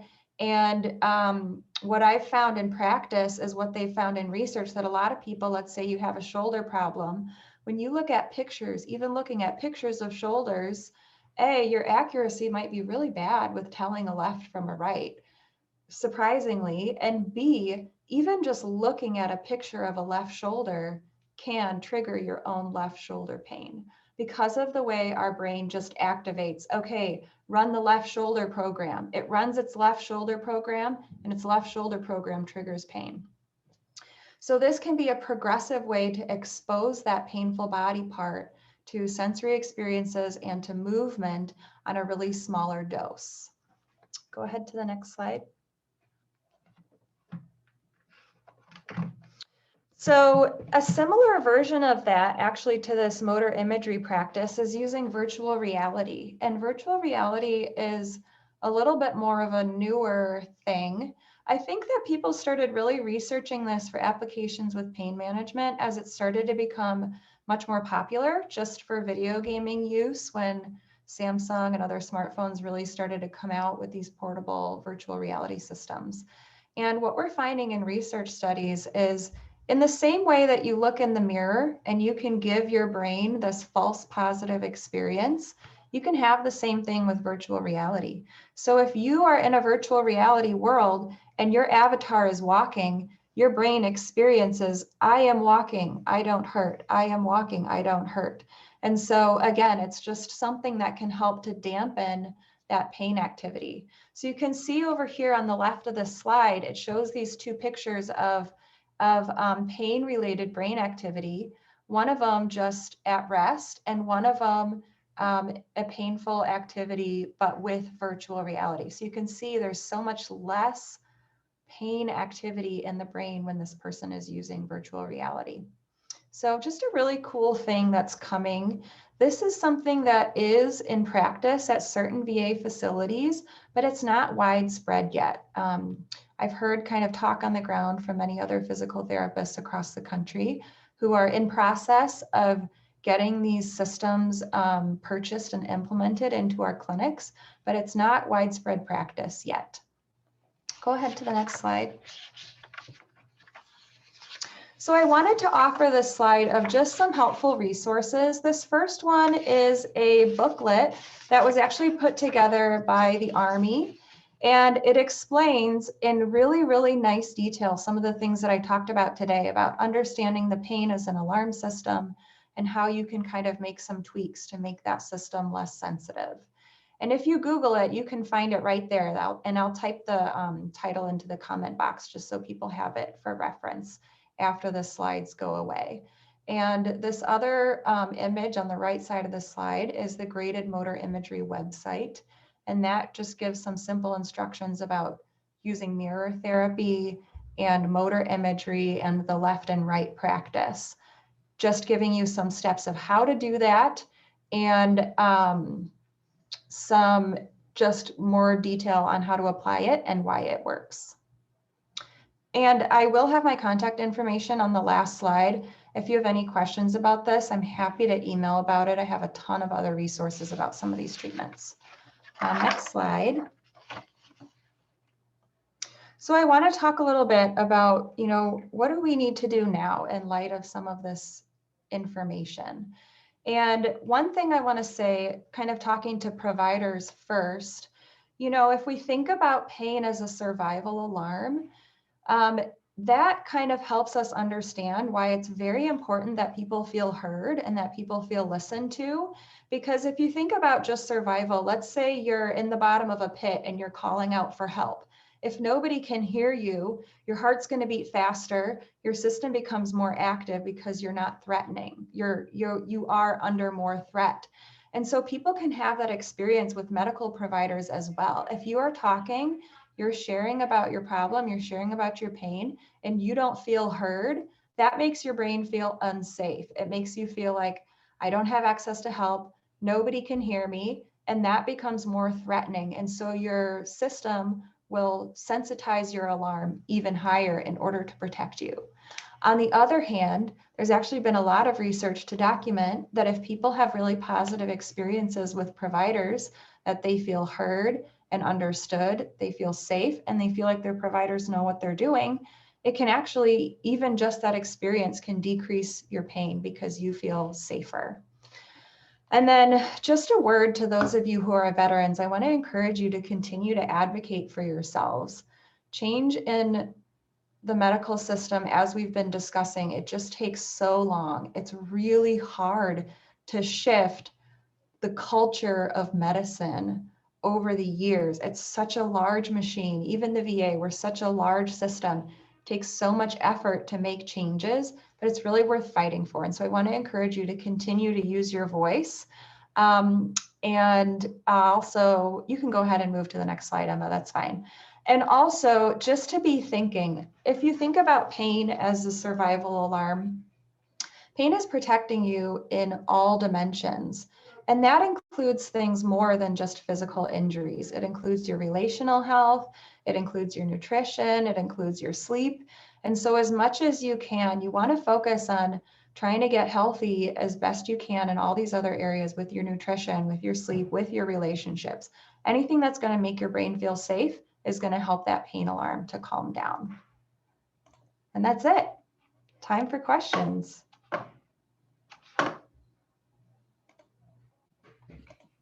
Thank you, Sally. I really appreciate that. I actually even learned a lot myself. I didn't know that some of those therapies, I didn't know about them in general. So I'm really grateful for that. So we do have a few questions on here. Just gonna go through the chat. I do see a few of your patients in there talking about how helpful you have been to them. Oh, thanks, guys. So one of the things that I have seen is that, so this is for the whole unit as well. So if the Illinois unit wants to come on as well, some of these I think are more generic too. So we do have, sorry, a lot of your patients, they have so much good stuff to say about you. Thank you. One of the questions was in regarding to mirror therapy. Somebody wanted to know if that would also work with phantom pain or if it's used for phantom pain. Absolutely. Actually, phantom pain is the first thing that mirror therapy was used for. And then people started to question, okay, well, if mirror therapy works for phantom pain when your leg is not there, why couldn't it work for other nerve pains? And now it's even expanded. They're even studying it with things as common as joint arthritis. So even things like joint arthritis, we're learning that there's this component of the nerves becoming more sensitive over time because of persistent exposure to pain. And so even things like joint arthritis, mirror therapy is found to be effective. Yeah, that's really interesting. I know a lot of veterans suffer from arthritis and those kind of things, my husband included. So that's really interesting that that could seem to work for them. Does anybody else have any other questions? You can go ahead and put them in the chat right now. Otherwise, we do just have a few more minutes. But otherwise, if there is no more questions, we can go ahead and our next, sorry, I got your references in there. Our next topic is just a little break for a while. We'll be on break from 11:15 to 11:25. So if there's no more questions, we can go ahead and go on break. And I just want to say thank you again to Sally and the Illinois unit. You guys did a great job and it was really great to hear from you all.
All right, everyone, I just want to welcome you back. Thank you for staying with us through the break. So next we will have our research assistant at CPAW, Gabriela Nava, come and moderate and introduce some of the next groups for you guys. So thank you so much. Hi, good morning, everybody. I have the pleasure of introducing our Florida Val 2.0 unit, built by Beth Pratt from Florida Atlantic University. She serves as an assistant professor and a member of our CPAL team, and Rosa Clark, a retired member of the United States Marine Corps, where she served as a communications and operations officer. Their guest speaker, Sandra Torres Pintos, will join them on a presentation on patient partner engagement. Please welcome the Florida Val 2.0 unit. Hello, everybody. Good morning. Well, I'm going to say there's a lot of things that have been said that are pretty much what we have to say. So in a way that is good because it seems like a consistent message to whoever this particular message will be, hopefully to somebody that can make some actionable policy out of this. But so with that being the last group to go, and already many people have said some of the things that we said, so how do we make it a little bit more interesting and engaging? So one thing that I thought about was, you know, sometimes it's difficult to see change. Change takes time. And I used to tell, well, first of all, my name is Rosa Clark. I'm a retired Lieutenant Colonel from the Marine Corps. I spent 35 years in the Marine Corps and retired last year. Half of that time, or almost half, was as enlisted. And I tell you, when I first went in, there was a lot of different ways that they dealt with medical issues, especially for female veterans. At that time, for example, I had my son and I only had 30 days of convalescence leave or maternity leave. That was 30 days. That was the time. So after that, hey, you get back to work, and just like Rich said, hey, suck it up. You have to get going. If you need some vitamin M or Motrin, for those that are not familiar with it, you get some and you keep going. By the time I got out last year, the maternity leave was up to 4 months. That's still not comparable with civilian life, but much, much better than 30 days when I had my first son, which getting back to it, back to you know, full duty right away, taking physical fitness tests and going to a rifle range.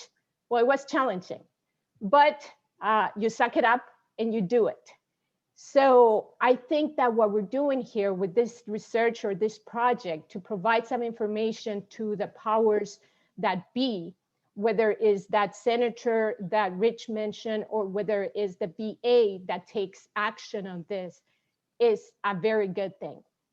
For our part in Florida, we had only 7 months. I heard a couple of you say that you had 2 years or 1 year. So we only had 7 months. Our first meeting was in February, and it was face-to-face meeting. That was the first time that we met, and it was pretty good. We had a lot of people attend. It was held at the Florida Atlantic University Veterans Center. We had veterans, we had the stakeholders, we had researchers, and we had friends that assisted.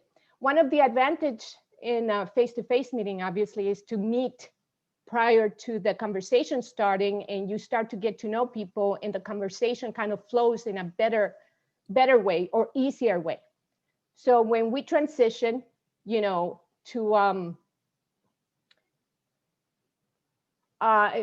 I'm sorry, I'm reading one of the messages on the chat.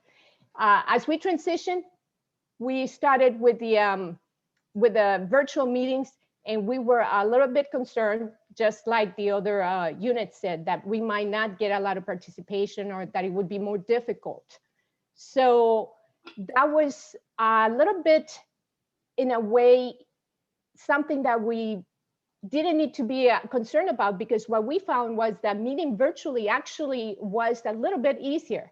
It took a little bit of challenging, schedule a time, but pretty much it was, it kind of felt, or I don't know if it was because due to COVID, we got so familiar with video conferencing that we got pretty good at doing it, and people felt comfortable sharing. And they were in the comfort of their home or in the comfort of their office or their car, and they were able to provide a lot of insightful information. So Beth, who is our researcher, academic research member, she was able to get a lot of the information written up, and that is part of what you see on the screen. And she's going to give you a little bit better idea on that. So now we had participants, veterans were anywhere, just like with Rich. We had participants from the Vietnam era, the Vietnam War.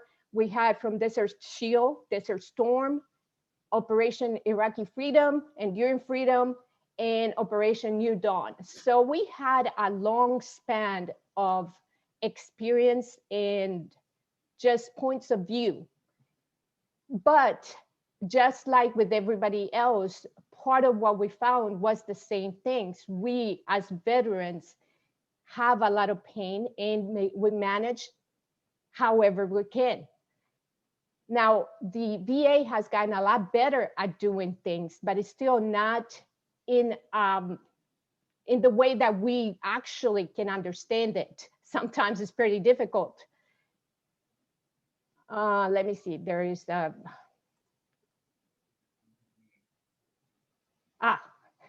sorry, somebody said that reminds them of the Battlefield video that they play.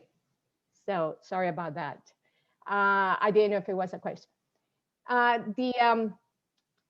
What our group said, or what a group was able to see, was that it didn't matter where you were from, whether you were in whatever service, because we had from the Navy, we had Marine Corps, we had Army. I don't think we had somebody from the Air Force or Coast Guard, but the experience was pretty much the same. Everybody was able to relate to the vitamin M. Everyone was able to relate to that suck it up and keep going.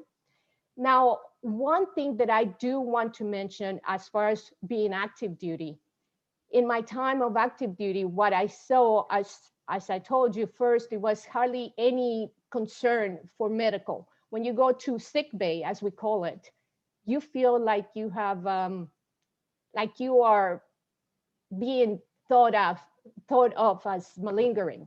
You get a little bit self-conscious because you think that maybe somebody thinks that you're faking.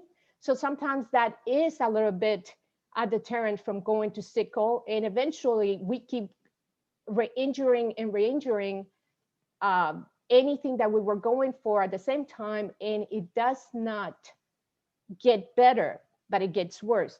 Sometimes as a VA patient, you can feel that way. And I know part of the research that we found was something like that, that you feel like a little bit of a burden. And then you have to talk to a provider that is different from the last one that you talked to. So you have to retell your story every single time. Now, things are changing, but they change slowly. As active duty, what I saw was that first, physical therapy was non-existent. Then it started to come up a little bit more.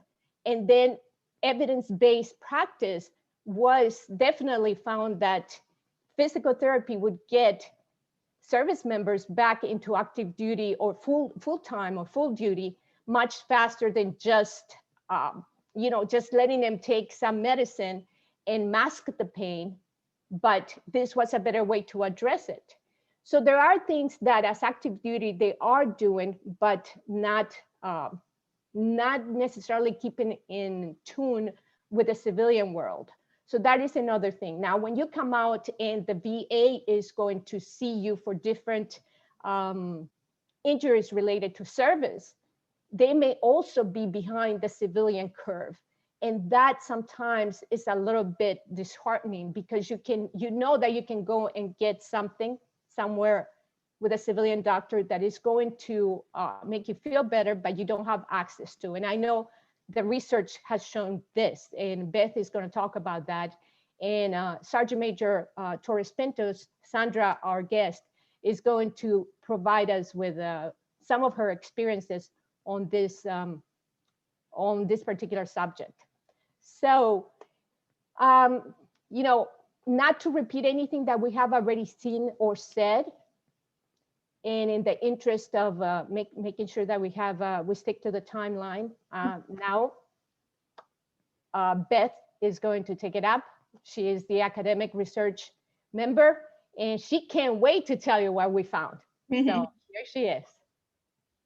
As you said, we talked about medications, physical therapy, but I think one thing that wasn't spoken about and we touched on was that since pain is a daily struggle for veterans, it can also produce emotional pain. And so that emotional pain is important to look at as well. And sometimes it arises just because the treatment is not a permanent alleviation of the pain. So even though veterans are used to doing things on their own, like including and living with and managing the chronic pain, they feel it's really important to reach out to other veterans so that they have emotional support, or maybe even participate in counseling, such as cognitive behavioral therapy. They even touched on some alternative methods to decrease emotional pain, such as pet therapy. They really emphasized forming a new team with a new mission, and I thought that was really interesting. So a new team with a new mission to create a smoother reintegration transition into the civilian world.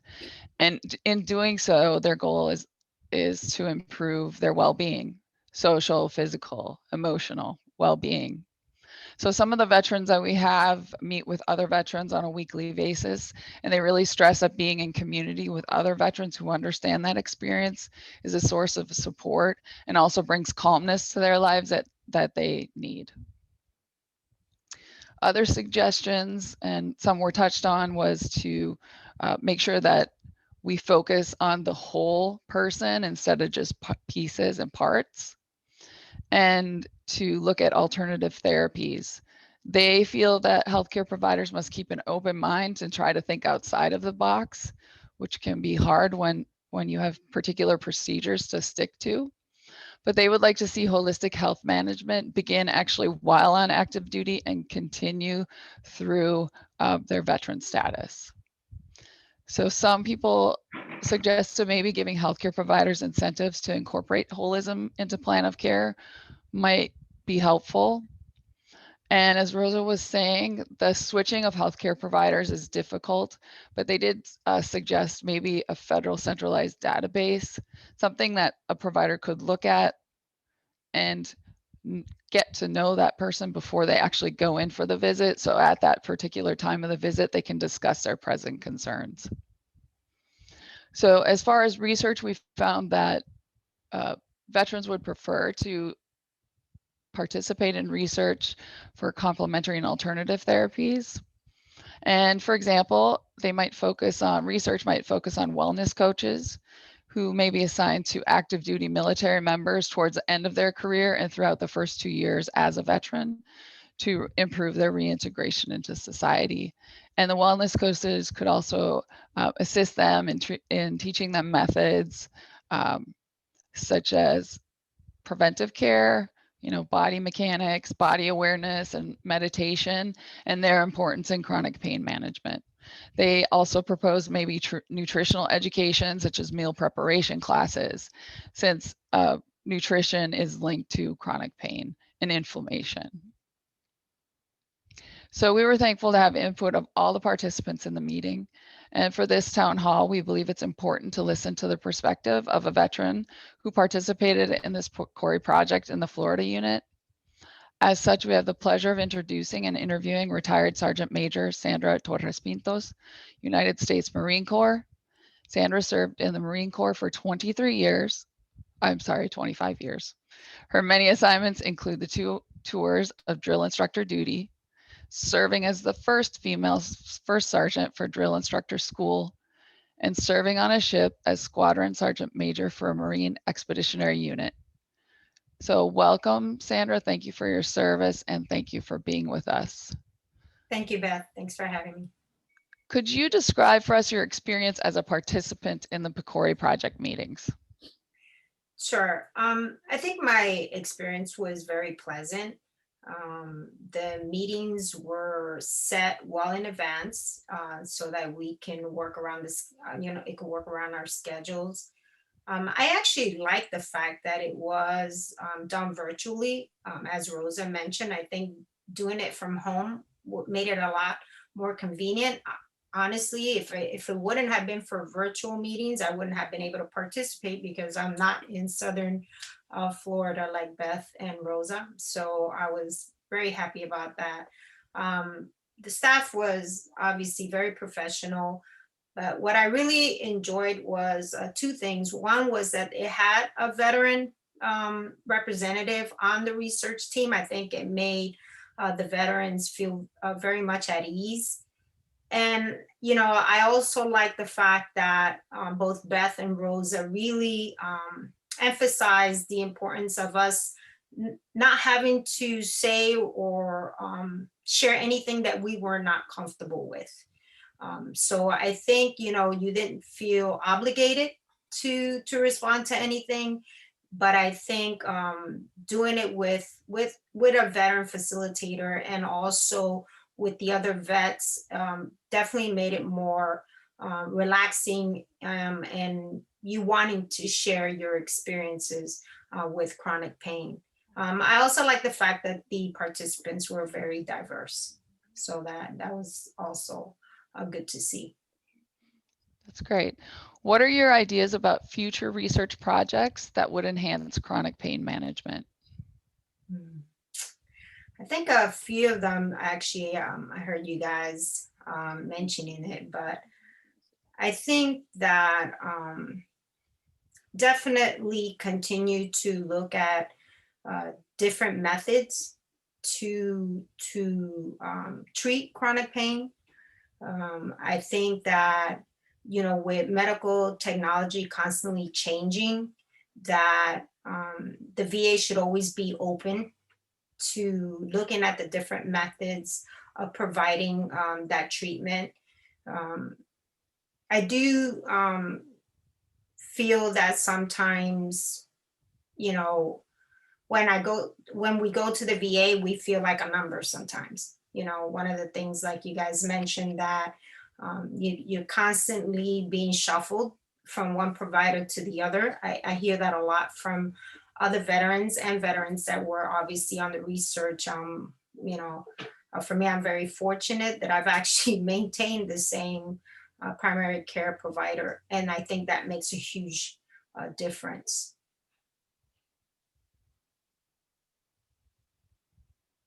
Okay, well, thank you for that, Sandra, but I do have another question for you. In your opinion, what seemed to be the most effective way to manage pain that was discussed during our meetings? I think it varied according to the individual and the type of chronic pain they were experiencing. I feel that a lot did say that the physical therapy did help, but I also heard a lot say, sometimes it was the medication. In some cases, massage therapy would have been good. Some have experienced acupuncture at the VA. So they, for some it worked, but while for others it didn't. So I think really the thing that I took away from there is that we can't all be treated the same. We're all different. Our chronic pain is different. The level of our chronic pain is different. So, I really think that there needs to be multiple ways to treat chronic pain and then basing that on the individual also.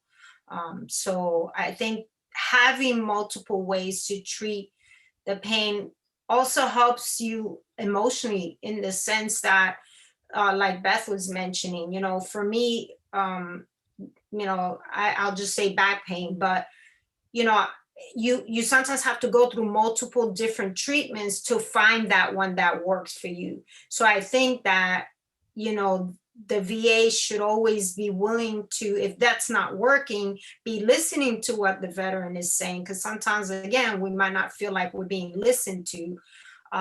Nobody knows our body better than we do because we have to live with it every day. So I think that being open to trying different treatments when they don't work is really helpful, would be very helpful for us as veterans.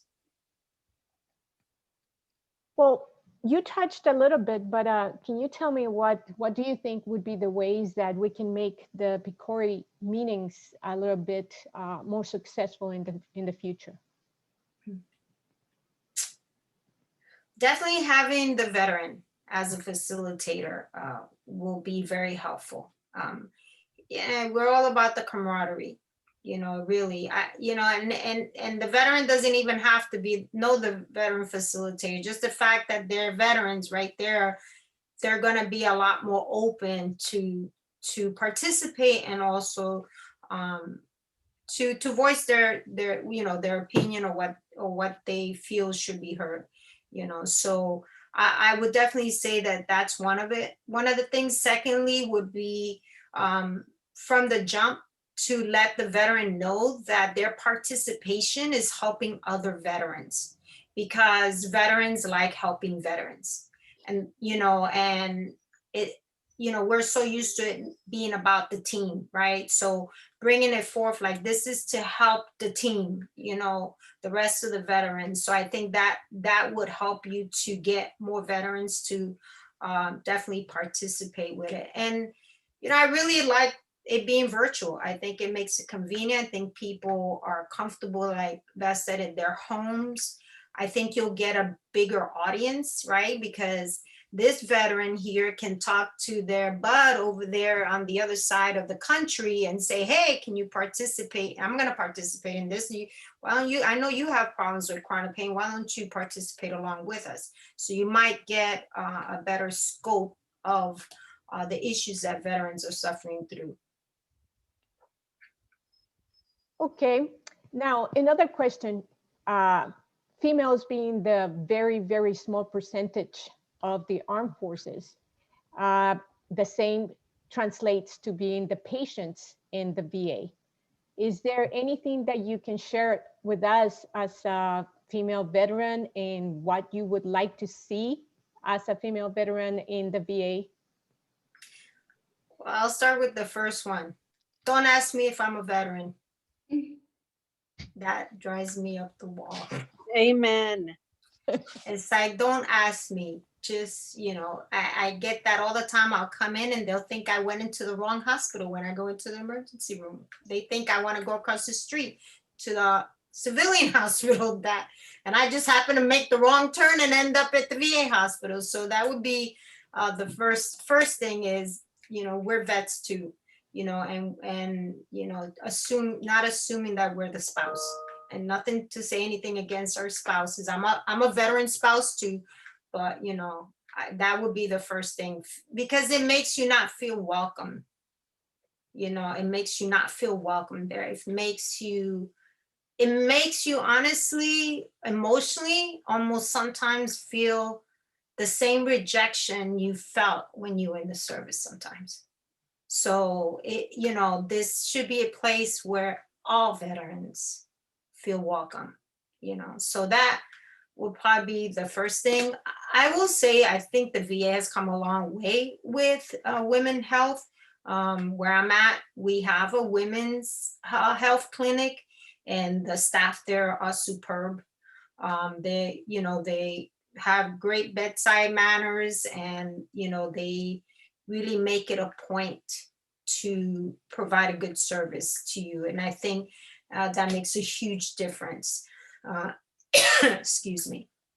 But they even do mammograms where we're at, which I love, not having to go somewhere else. So I think they didn't have it when I first retired. So I think they've come a long way. So I would say, having a women's health clinic is important. I actually attended that Lord, I forgot the name of it. There's a program that speaks to women that are getting out of the service that actually briefs them on what the VA has to offer for women. And I thought that was really awesome.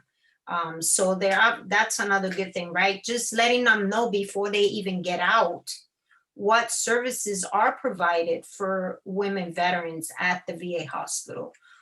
Would be another suggestion that I would make, but just treat us as veterans.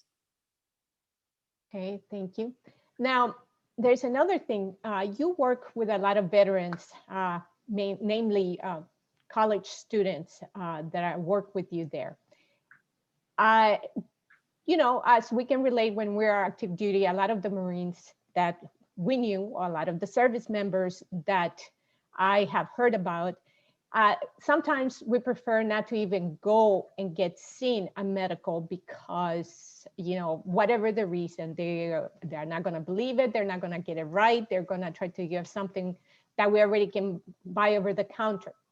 Do you see there any of that possible reluctance from your young students as to want to go and seek help? Do you see that around? I do. As Rosa mentioned, I actually work at a college and I work with veterans at the college. So what I see a lot is some of it has to do with the past reputation of the VA. It still lingers, even with the new veterans, where they feel that they're not going to get good service. Some of it also has to do with the fact that they feel that when you initially get out, you don't identify as a veteran. Like you're still in active duty mode in your head. So sometimes they will feel like that's not where they belong yet. It takes them a little while to get accustomed to the fact that they are the veteran. Some will feel that they're taking that service away from a veteran that truly needs it because their issues might seem minimal to them, in comparison to this veteran over there. And one of the other things that I find in my area, and I know they're doing better, is with a college student is not checking with them first before setting up appointments. So they just send them an appointment in the mail and, and the student is in the middle of classes, and now they're going to have to reschedule. And of course, now it's going to take another 2 months to get the next appointment. So then they become very frustrated with that and then not want to deal with the VA in that aspect. The last area that I think we're very fortunate. I think we have a pretty good VA where I'm at. But one area that I always consistently hear that I think is lacking still is mental health. Mental health is usually the area that I will have a lot of my student veterans come and talk to me about, because again, I just told this person my story and now they just changed it. Now I got to tell my story all over again. Which in many cases, if some of those stories are pretty traumatic for them to constantly be revisiting them, so they, don't feel that they get the treatment or that somebody just wants to medicate them and that's it, so it is an area that I keep seeing a lot of vets struggle with. Sandra, we do have a question. What are some suggested methods we can use to reach out to the veteran community so that they can be aware of the opportunity to engage in and participate in patient-centered outcomes research and comparative effectiveness research? I think that the VA needs to be very connected to its community. And what I mean by that is even the higher up staff, right?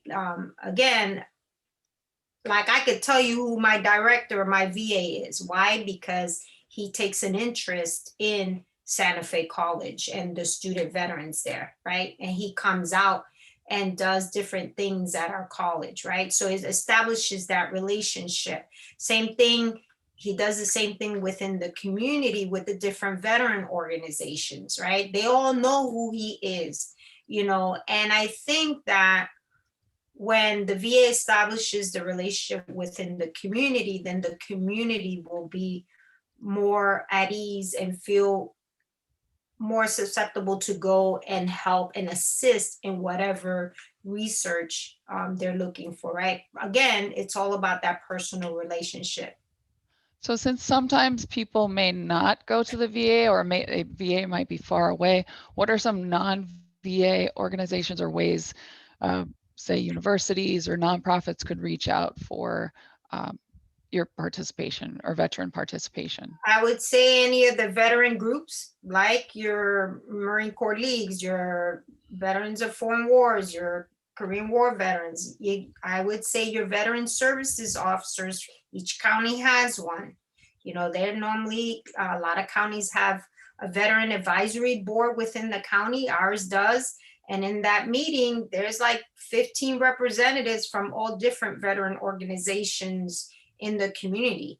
So this is a good place for them to come and speak. And, you know, and it's open to the public, so they can come and say, this is who we are and this is what we're trying to do. And we're looking for some participants. I mean, we get that all the time. I sit on that board, and the Vet Center, for instance, right now, they're having a whole, actually tomorrow, a whole day of all the resources and everything. So what do? They come to that meeting and she'll say, hey, we have this going on, you know? So this way you get the word out to each representative for that organization, who then takes it out to their organization. Yeah. Okay, so what is the best way for an individual researcher to reach out and gain trust from the veteran population or gain excitement about a specific research topic? I would say, you know, again, it depends on where that research is at, because like, for instance, I'm at the college, and I will honestly tell you, I get emails all the time from people doing some kind of research or the other who want me to send the information out to the veterans. I get it all the time. And the thing is that I'm very hesitant sometimes because I don't know that individual. See, it's different when Rosa approached me. I know who Rosa is. So then I'm going to feel that my veterans are safe with Rosa. Yeah. So I'm going to say, hey, what are you doing tomorrow?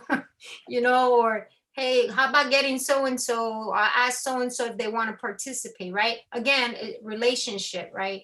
So instead of just sending an email, it might be doing an actual visit or a phone call or something like that, because we get lots of emails and lots of people trying to do research, grad students, I get them all. So going in person, you know, to some of the organizations would definitely help out. Good.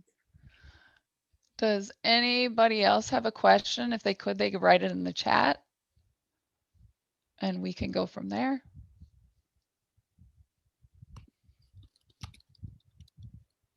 Anything else you would like to share with us, Sandra? I think what I would like to share is that I just want the VA to always be open to the changes in modern medical technology, you know, to apply what's going on in the civilian sector equally, you know, at the VA, and be open to those different methods of treatment. You know, I'm one that spends a lot of money paying a massage therapist when, you know, I have some of my chronic pain issues, because I get tired of taking medication that doesn't sometimes work.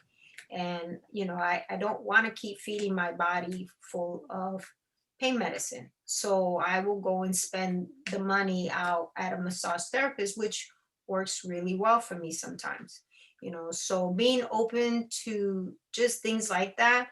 The other thing, and I think I heard just the very end of the presentation, but I will also say, you know, doing things that will prevent the chronic pain or at least prevent it from getting worse. You know, things such as having classes on, you know, healthy cooking, healthy eating, or exercising, you know, where they can do it with other veterans, because veterans motivate veterans, you know, and again, they're always looking for that camaraderie.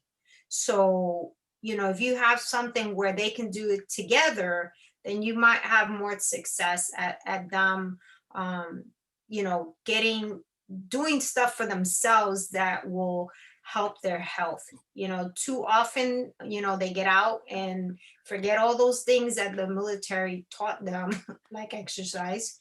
And but if you have somebody that's going to do it with you, then that sometimes will motivate you to do that, which will then help your chronic pain.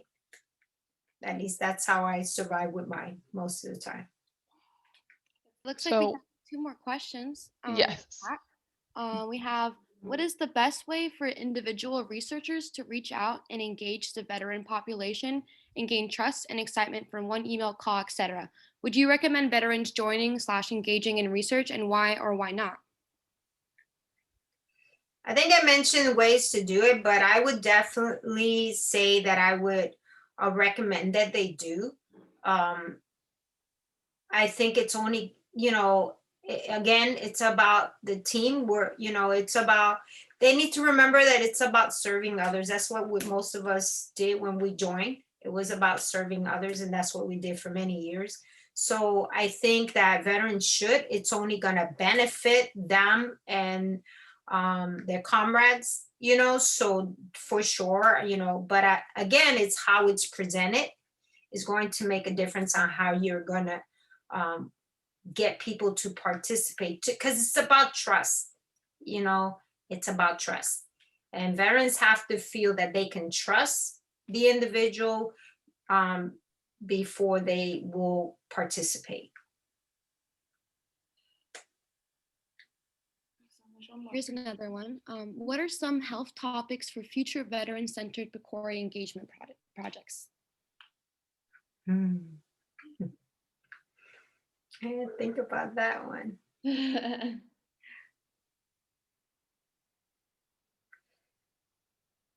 I would, you know, I would like to see more research done on the mental health side. Treatments,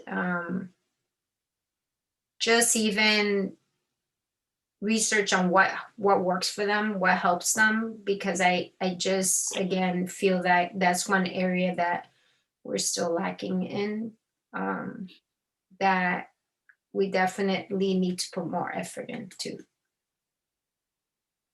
Beautiful. Hey, Gabby, come on.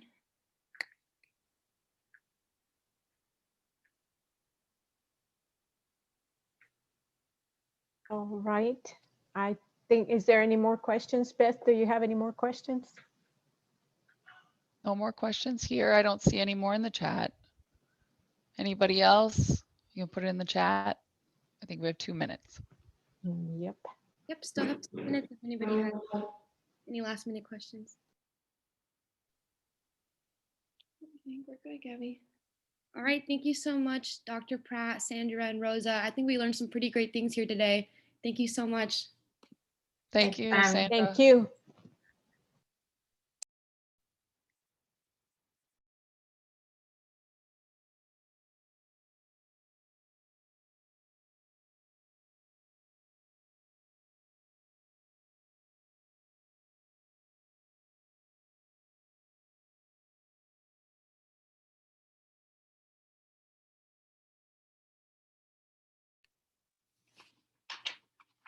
All right, hi everybody. Our next moderator is Juliana Moreno. She's also a research assistant with our CPAL team and a VAL 2.0 member as well. So, Juliana. Thanks, Gabby. Hi, everyone. As Gabby said, I am also going to be a moderator. So again, just to reiterate some things that we've been saying earlier, if you could please, if you have any questions, to please drop them in the chat box. But unfortunately, for the next presentation, David Hibbler He'll be presenting, but he'll be presenting the importance of having veterans in research. And David is a U.S. Army veteran and PhD student at Ohio State University. But due to competing priorities, he is not able to join us today live during this session. So if you do have any questions for him, I will be leaving his email in the chat box. So if you want to send him anything that you might want to discuss, you could just email him directly for any questions you might have. And so I'm going to drop his email in the chat box for everyone to see very shortly. So that way you can send him anything you might be interested in sharing. Thank you.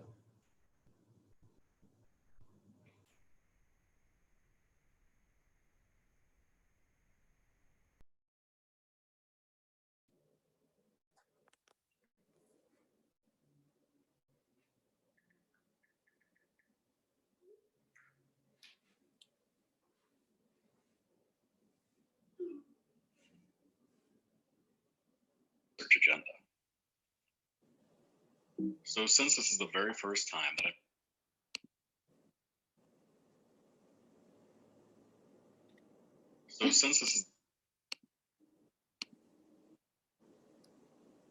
Sorry guys, I think I'm having a couple issues here. So I'm gonna go ahead and try to restart it, and please let me know if you're able to hear it. Hello everybody, my name is David Hibbler. I am an advisory board member of the research team for the VAL 2.0 project.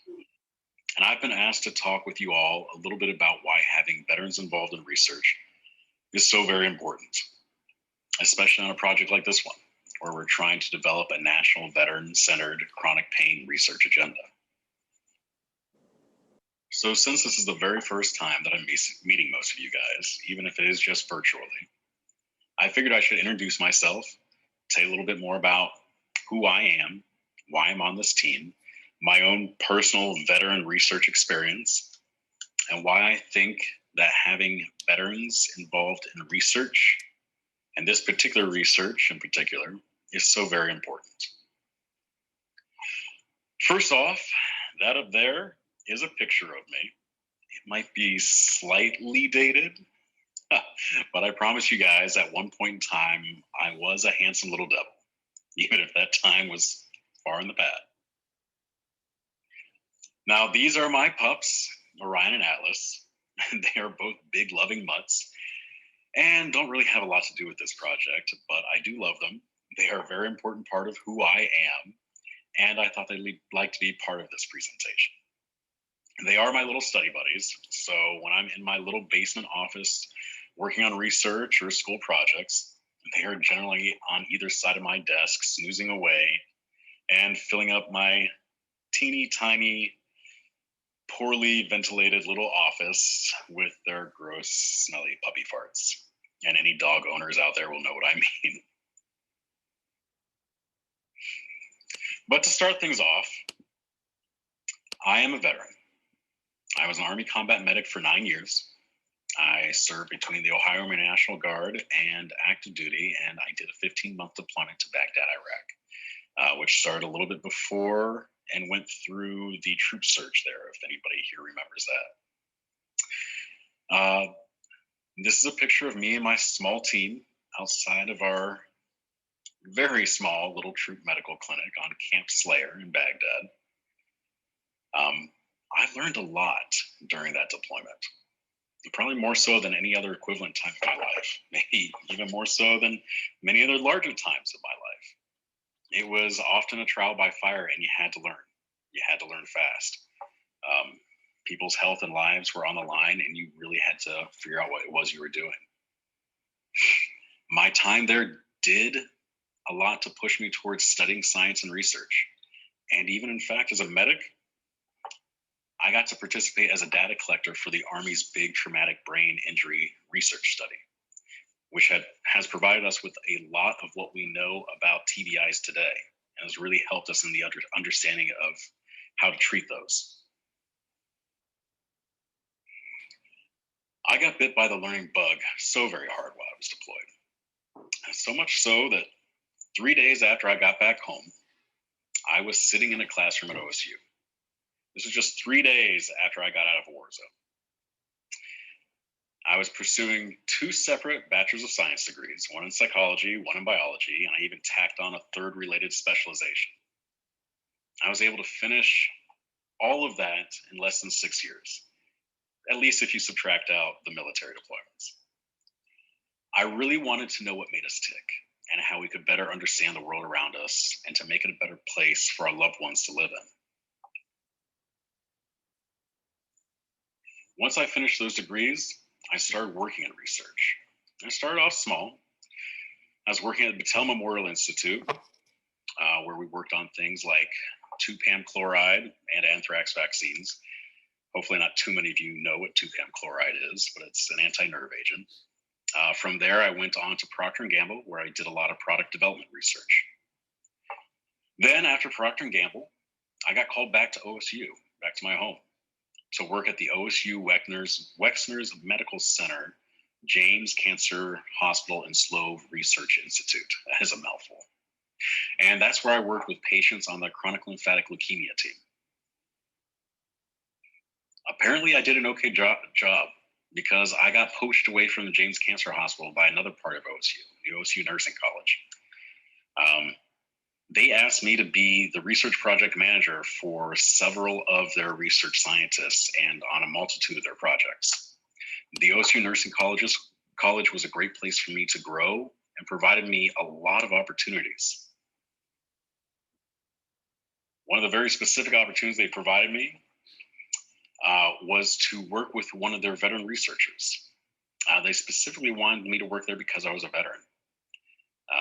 Dr. Sonia Duffy was a veteran researcher who also worked through the VA at the time.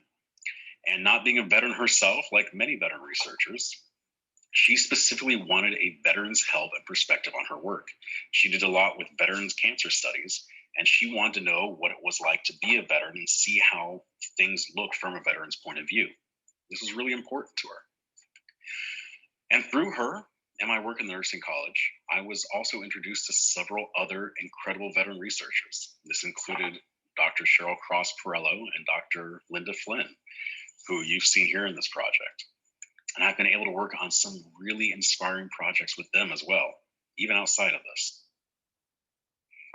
During my time at the OSU James Cancer Hospital and the nursing college, I was able to put myself back into school.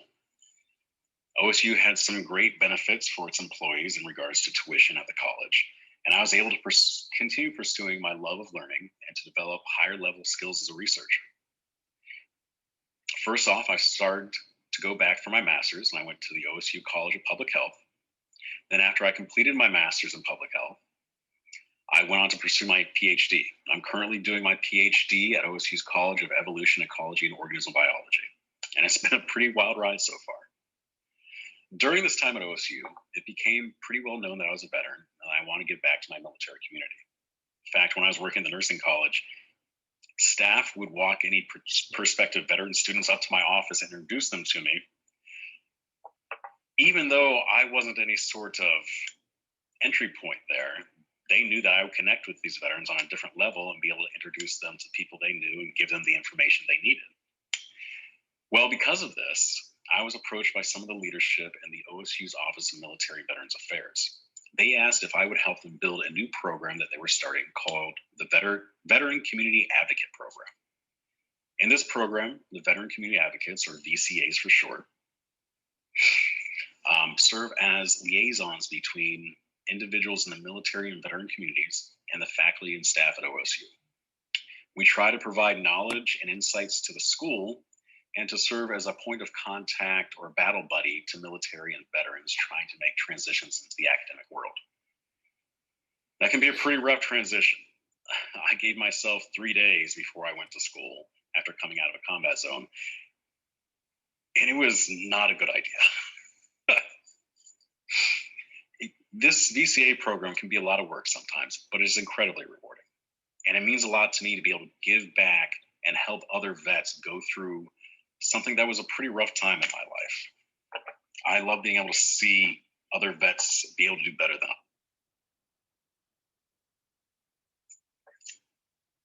Because of these experiences, being a veteran, serving in the military, working in research, getting connected through the VCA program to other veterans, getting the various degrees and getting to meet and work with these incredible researchers from around the country, I've had the fortunate opportunity to work on some very cool projects and do a lot to help advance veterans and veteran issues mix in with the research world. And these are a couple pictures of some of the very cool veteran research projects that I was able to work on with passionate researchers like Dr. Cheryl and Dr. Linda. I know that may have been a long-winded way to get here, and looking at it all at once like this, it's definitely been a messy path, but hopefully it gives you guys a bit of a better understanding about who I am and why this is a very important subject to me. So a lot of veteran researchers don't fully understand what it's like to be a veteran. The perspectives that we have, the lived experience, understanding the culture, knowing what it's like to go through life as a veteran, these are incredibly important elements to researchers and their projects. And when they don't have that firsthand one-on-one lived experience, it can sometimes cause problems.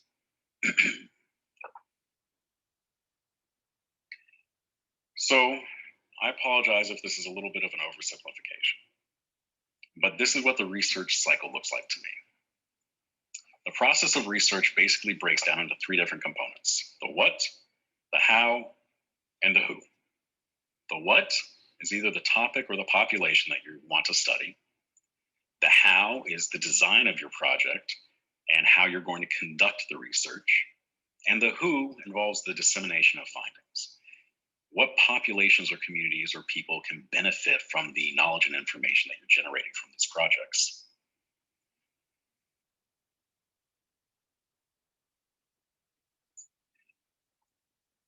So having veterans in research is very important. Veterans are not new to research. We've been here for a while, and veterans have historically been included in the what part of the research cycle. And unfortunately, more often than not, as the what part of the research cycle. Most of the time when people hear veterans research, they think about things like Tuskegee. And even though we've advanced very far since then, and we have ethical considerations that keep those sorts of bad research practices from repeating themselves, it can still leave a bad taste in veterans' mouths. I mean, I know during my time in service, I can't count how often I was voluntold to go help out with a research project where I was poked and prodded and examined and measured. I think I have up to 9 different trials of the anthrax vaccine running through my veins right now, just because of the time I was in service. Well, it's not like that anymore, at least not in the good research studies.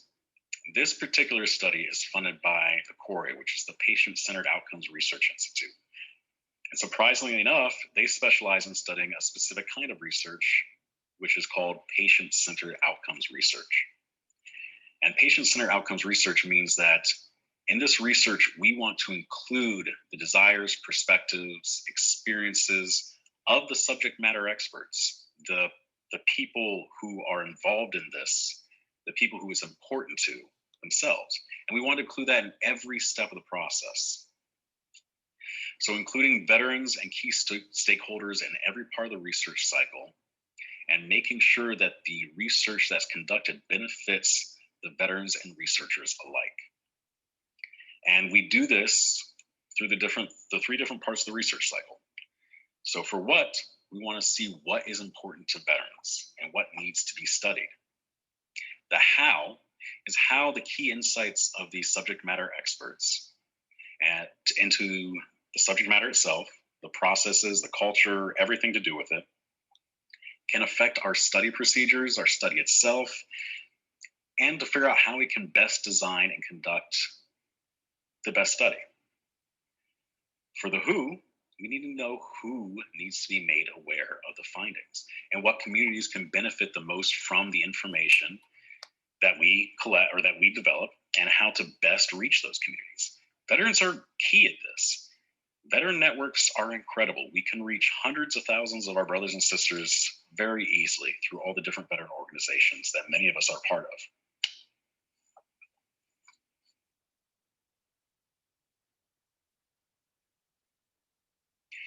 Including veterans in the research process gives us as veterans a voice in what gets studied, how it gets studied, and who benefits from it. This allows veterans to do a lot of good for themselves and for others. And if you haven't noticed, veterans tend to want to do good things for the people they care about. So VAL 2.0, this current study, we specifically want to develop a national veteran-centered chronic pain research agenda. Chronic pain is a public health epidemic. It's not very well understood yet. 1 in 10 veterans suffer from chronic pain. And as older veterans will tell you, if you're not 1 in the 10 to begin with, you'll probably be suffering later on. The VA has reported that more than 50% of all veterans suffer from chronic pain. And those are just the ones that report to them. I can tell you from firsthand experience, things hurt now every single morning, every single day for myself. That didn't hurt 10 years ago when I first got back from overseas. Unfortunately, currently medication is the most common treatment. And for pain management, when we talk about medication, a lot of times we're talking about opioids.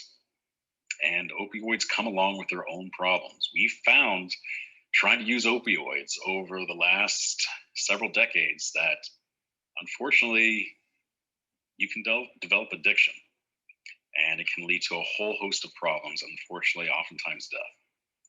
So we want to examine other things that veterans may have come across that can help us move away from opioids.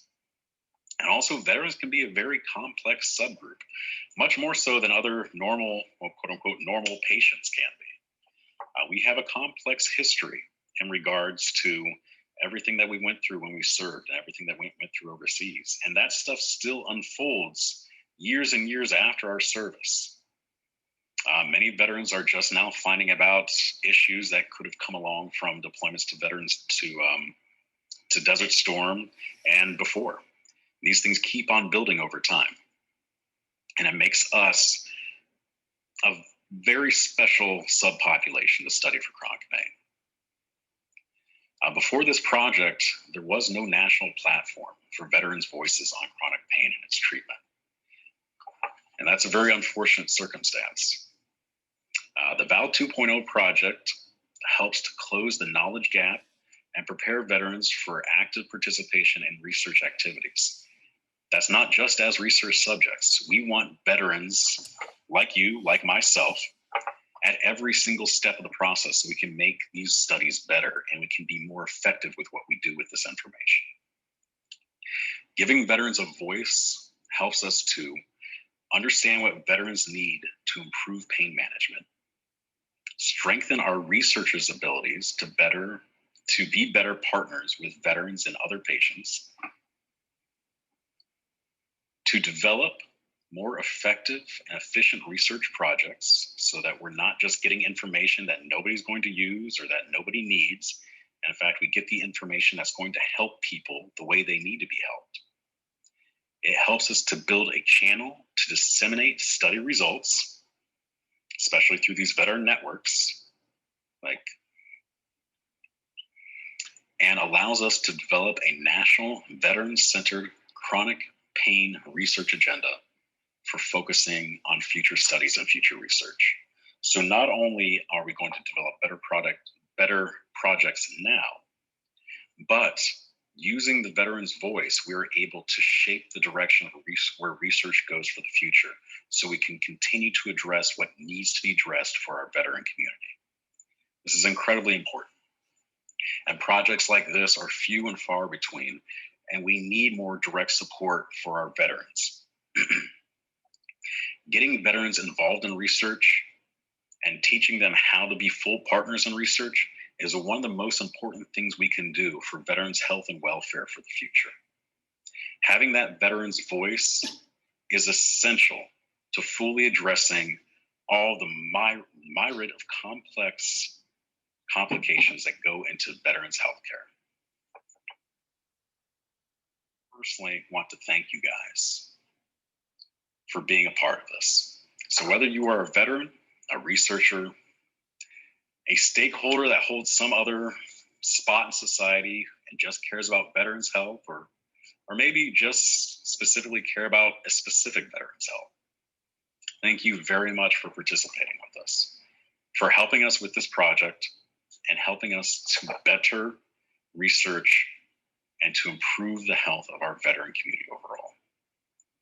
Thank you so much for your participation. It was very nice meeting you guys, and I'll be talking to you later.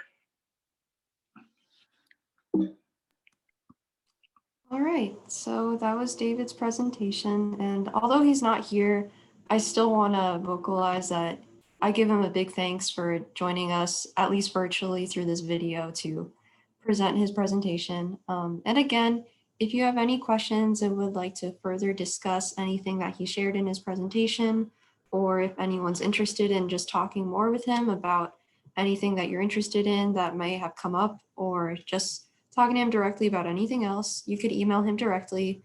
Just in case, I am dropping his email again in the chat for anyone to see. And now up next is Dr. Luana Coloca, who will be presenting pain perception.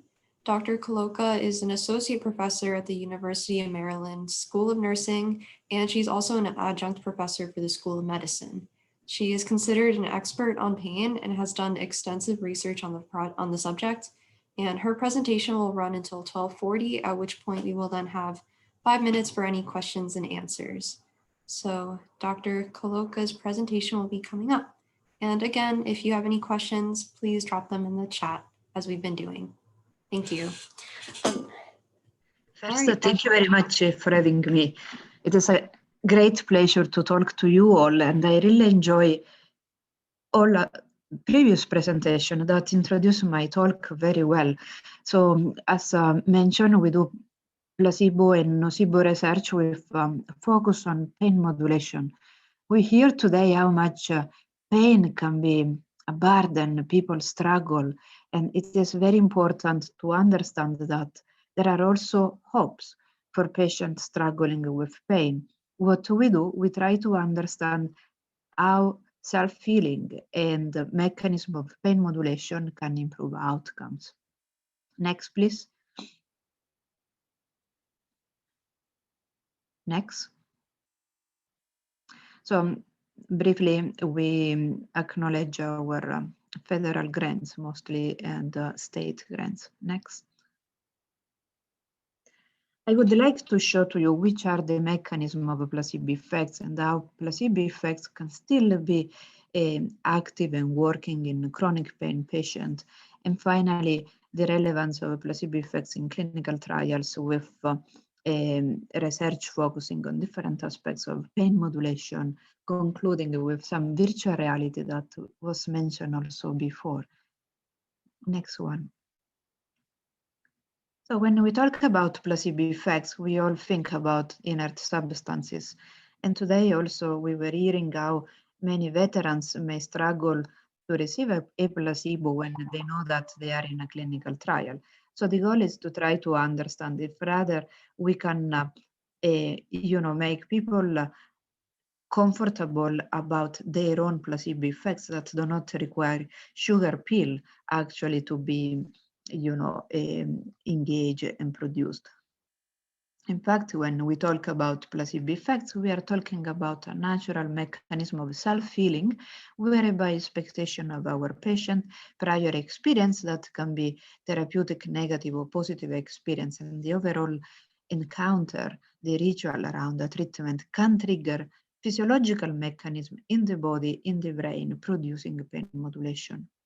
Placebo responses, on the other hand, are biases, regression to the mean, a cocktail of factors that can produce change in pain, but in reality, these changes are not related to expectations, rather random effects that are more, related to the placebo pills that are given in a clinical trial.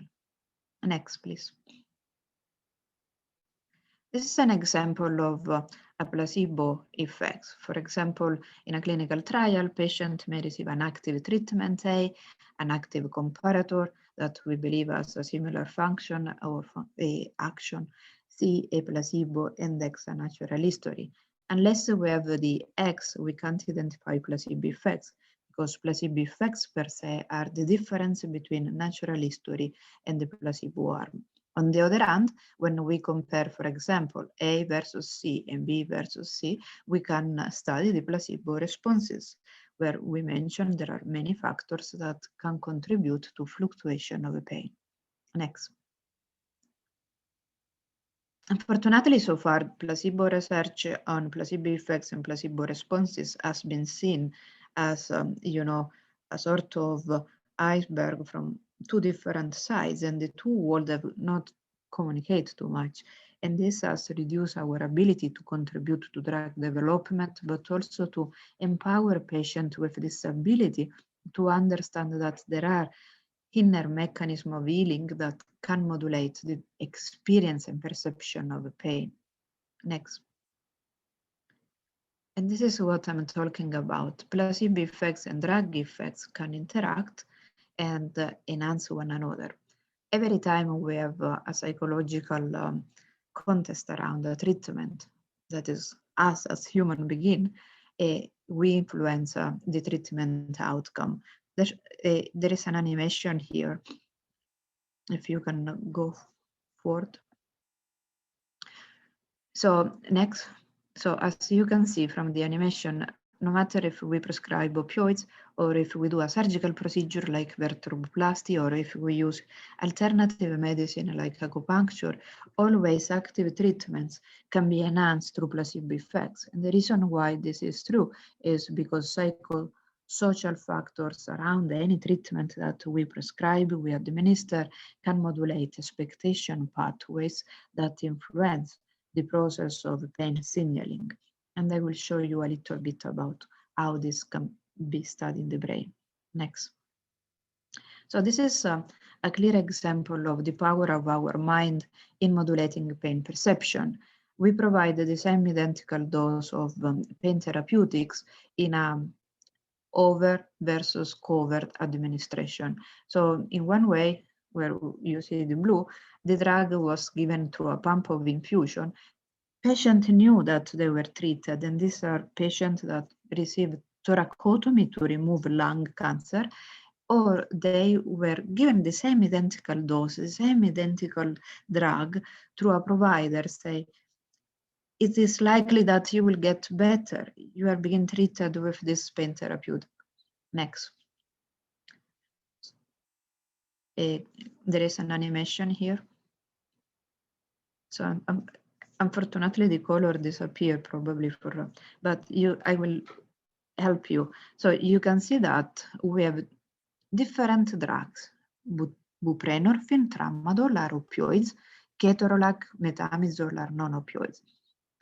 The goal was to compare the pain reduction when the drug was given in a hidden fashion through a pump of infusion, the blue, or versus an open administration. They knew that they were being treated and there was a provider informing them.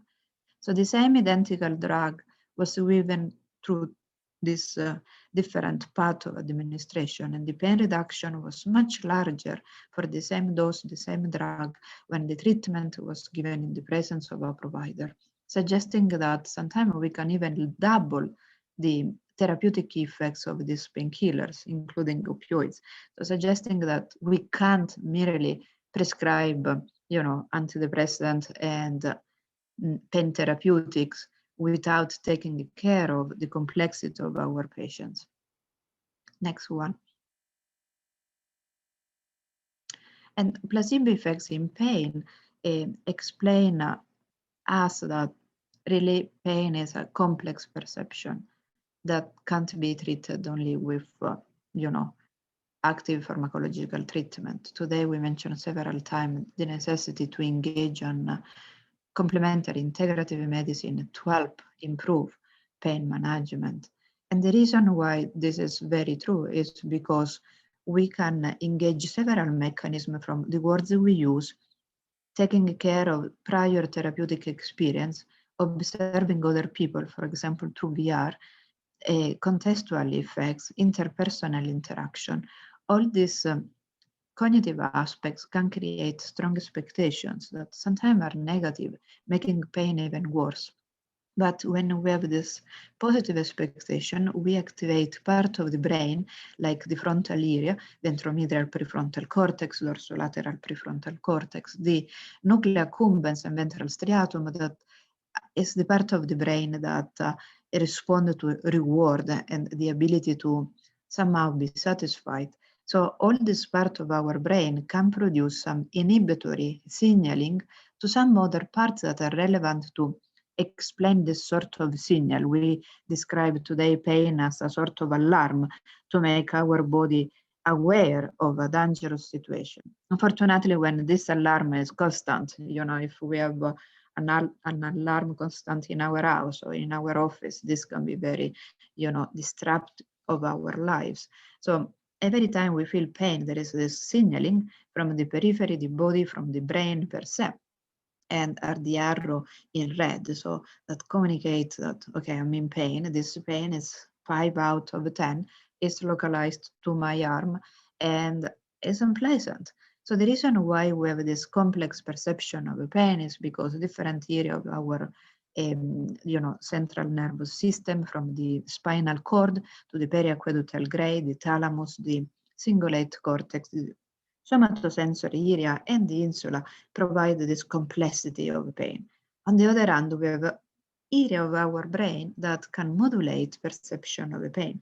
And when I say modulate, I choose intentionally this word because we can increase or decrease the perception of pain based on this engagement with expectancy. So if we expect that there is nothing that can help us, we are full of negative expectation, hopeless, this can make this pain signaling even worse because there is nothing that somehow can inhibit this continued pain signaling to the brain.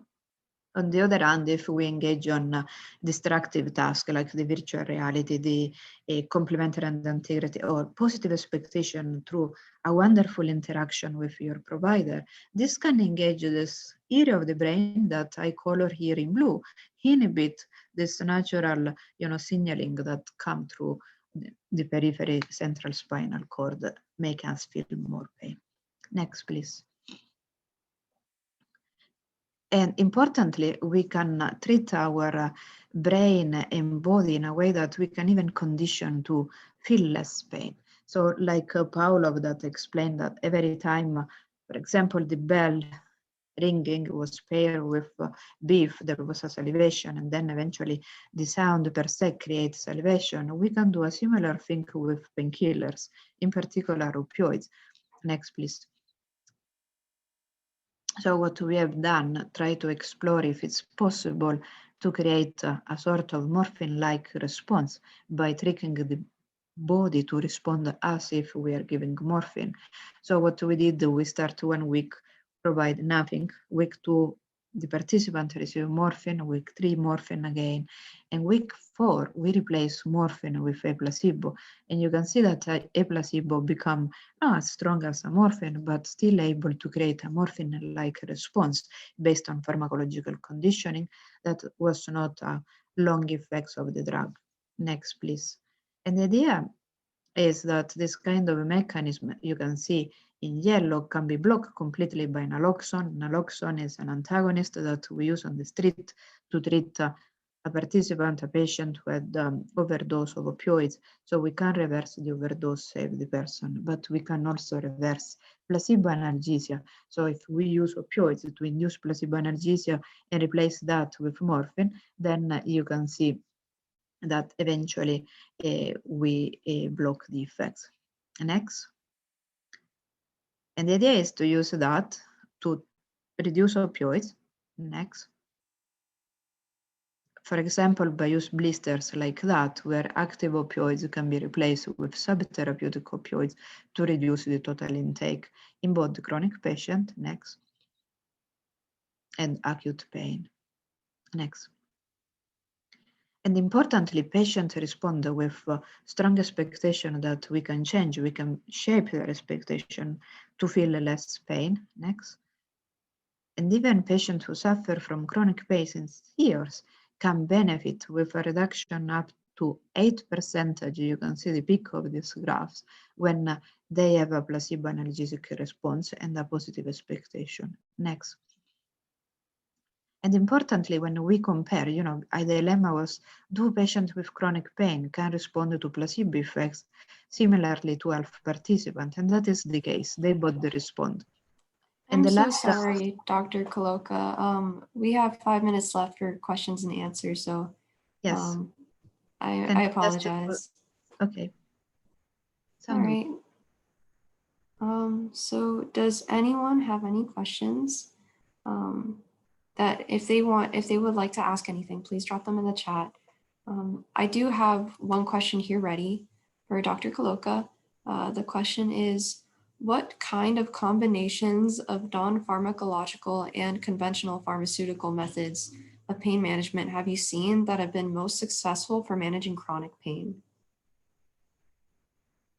The most successful approach to pain management is the integrative approach, where we don't treat only pain with pharmacological treatment, but rather we understand from day one what patients expect. It is important to understand, you know, expectation that they have, how much they hope to get better, because misalignment, mismatch of expectation, what they desire and what they can achieve, can create a state of worse management for pain. So the best is to try to combine pharmacological, non-pharmacological, and some people can manage even pain with completely non-pharmacological approach and work together with the team to understand how it's possible to minimize you know, side effects from pharmacological treatment and combine therapies that should include, you know, all this part of our approach to pain that is based on cognitive elements, from shaping expectation to non-pharmacological approach that can involve different kind of procedures. And Thank you. I really appreciate going through and answering those questions. I do want to give you a chance if you want to just kind of finish up through the rest of your slides. I know you had just a few more, and then we can go ahead and proceed with just a couple more questions for you. Sounds good. So the last part is on virtual reality. Virtual reality is a multisensorial approach, next please, that allow us to modulate pain. So many have been using, we don't know yet the mechanism. So our lab tried to understand the mechanism of virtual reality, next, where we use two different contexts. You can see an ocean here versus a theater, where in the virtual reality participants were watching Mozart. And we try to understand if the content and the immersion per se can reduce pain and increase pain tolerance. Next. So this is a video, but you are more than welcome to email me, and you can have an experience on that. Next. What we found is that when the virtual reality had the content that our participant like, both the patient and the participant, there was an increase of the ability to tolerate pain. We saw before in a previous speech that it is sometimes important to have virtual reality to provide a medication of a burning good, for example. So we discovered that virtual reality increased pain tolerability much more than not being immersed. So if you show just a movie on the TV, would not work. Or if you run a task of distraction, would not work as well. That is the last part of the graph. Next. The virtual reality increase what we call vagal stimulation. So people relaxed under the virtual reality that was immersive. That means by moving the head, they move the object, but also something that they perceive as pleasant. And the other part of the graph where I wrote GCR, that is the sympathetic response, a little bit like the machine of the truth.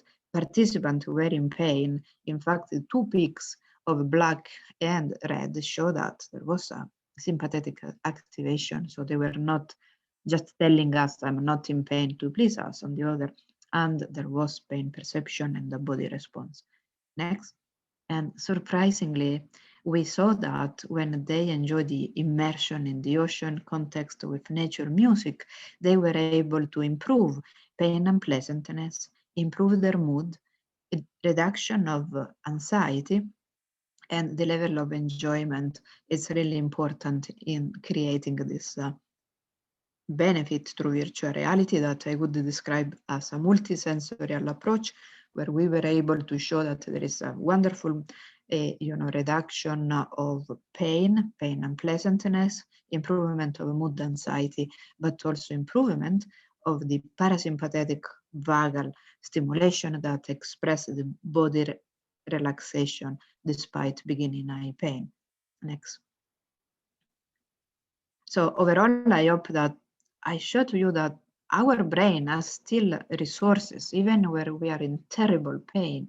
And that is important to understand that no matter what you are using, opioids, non-opioids, non-pharmacological treatment, surgical interventions, always we have this pain modulator system that interfere with the outcome. So your cooperation is very important.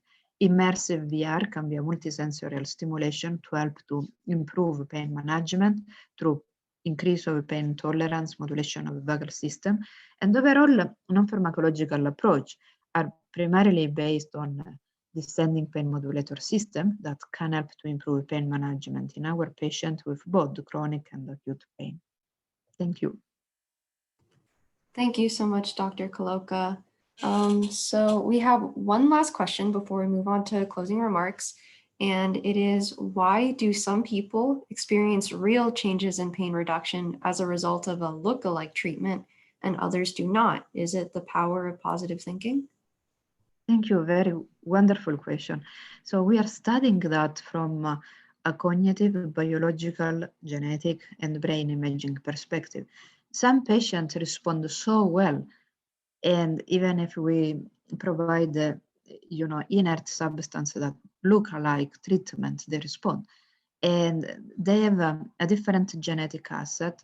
They had, in general, less prior negative experience that are more difficult to erase, but also it's not important the level of hope or the level of, it's rather important this dynamic change of expectations.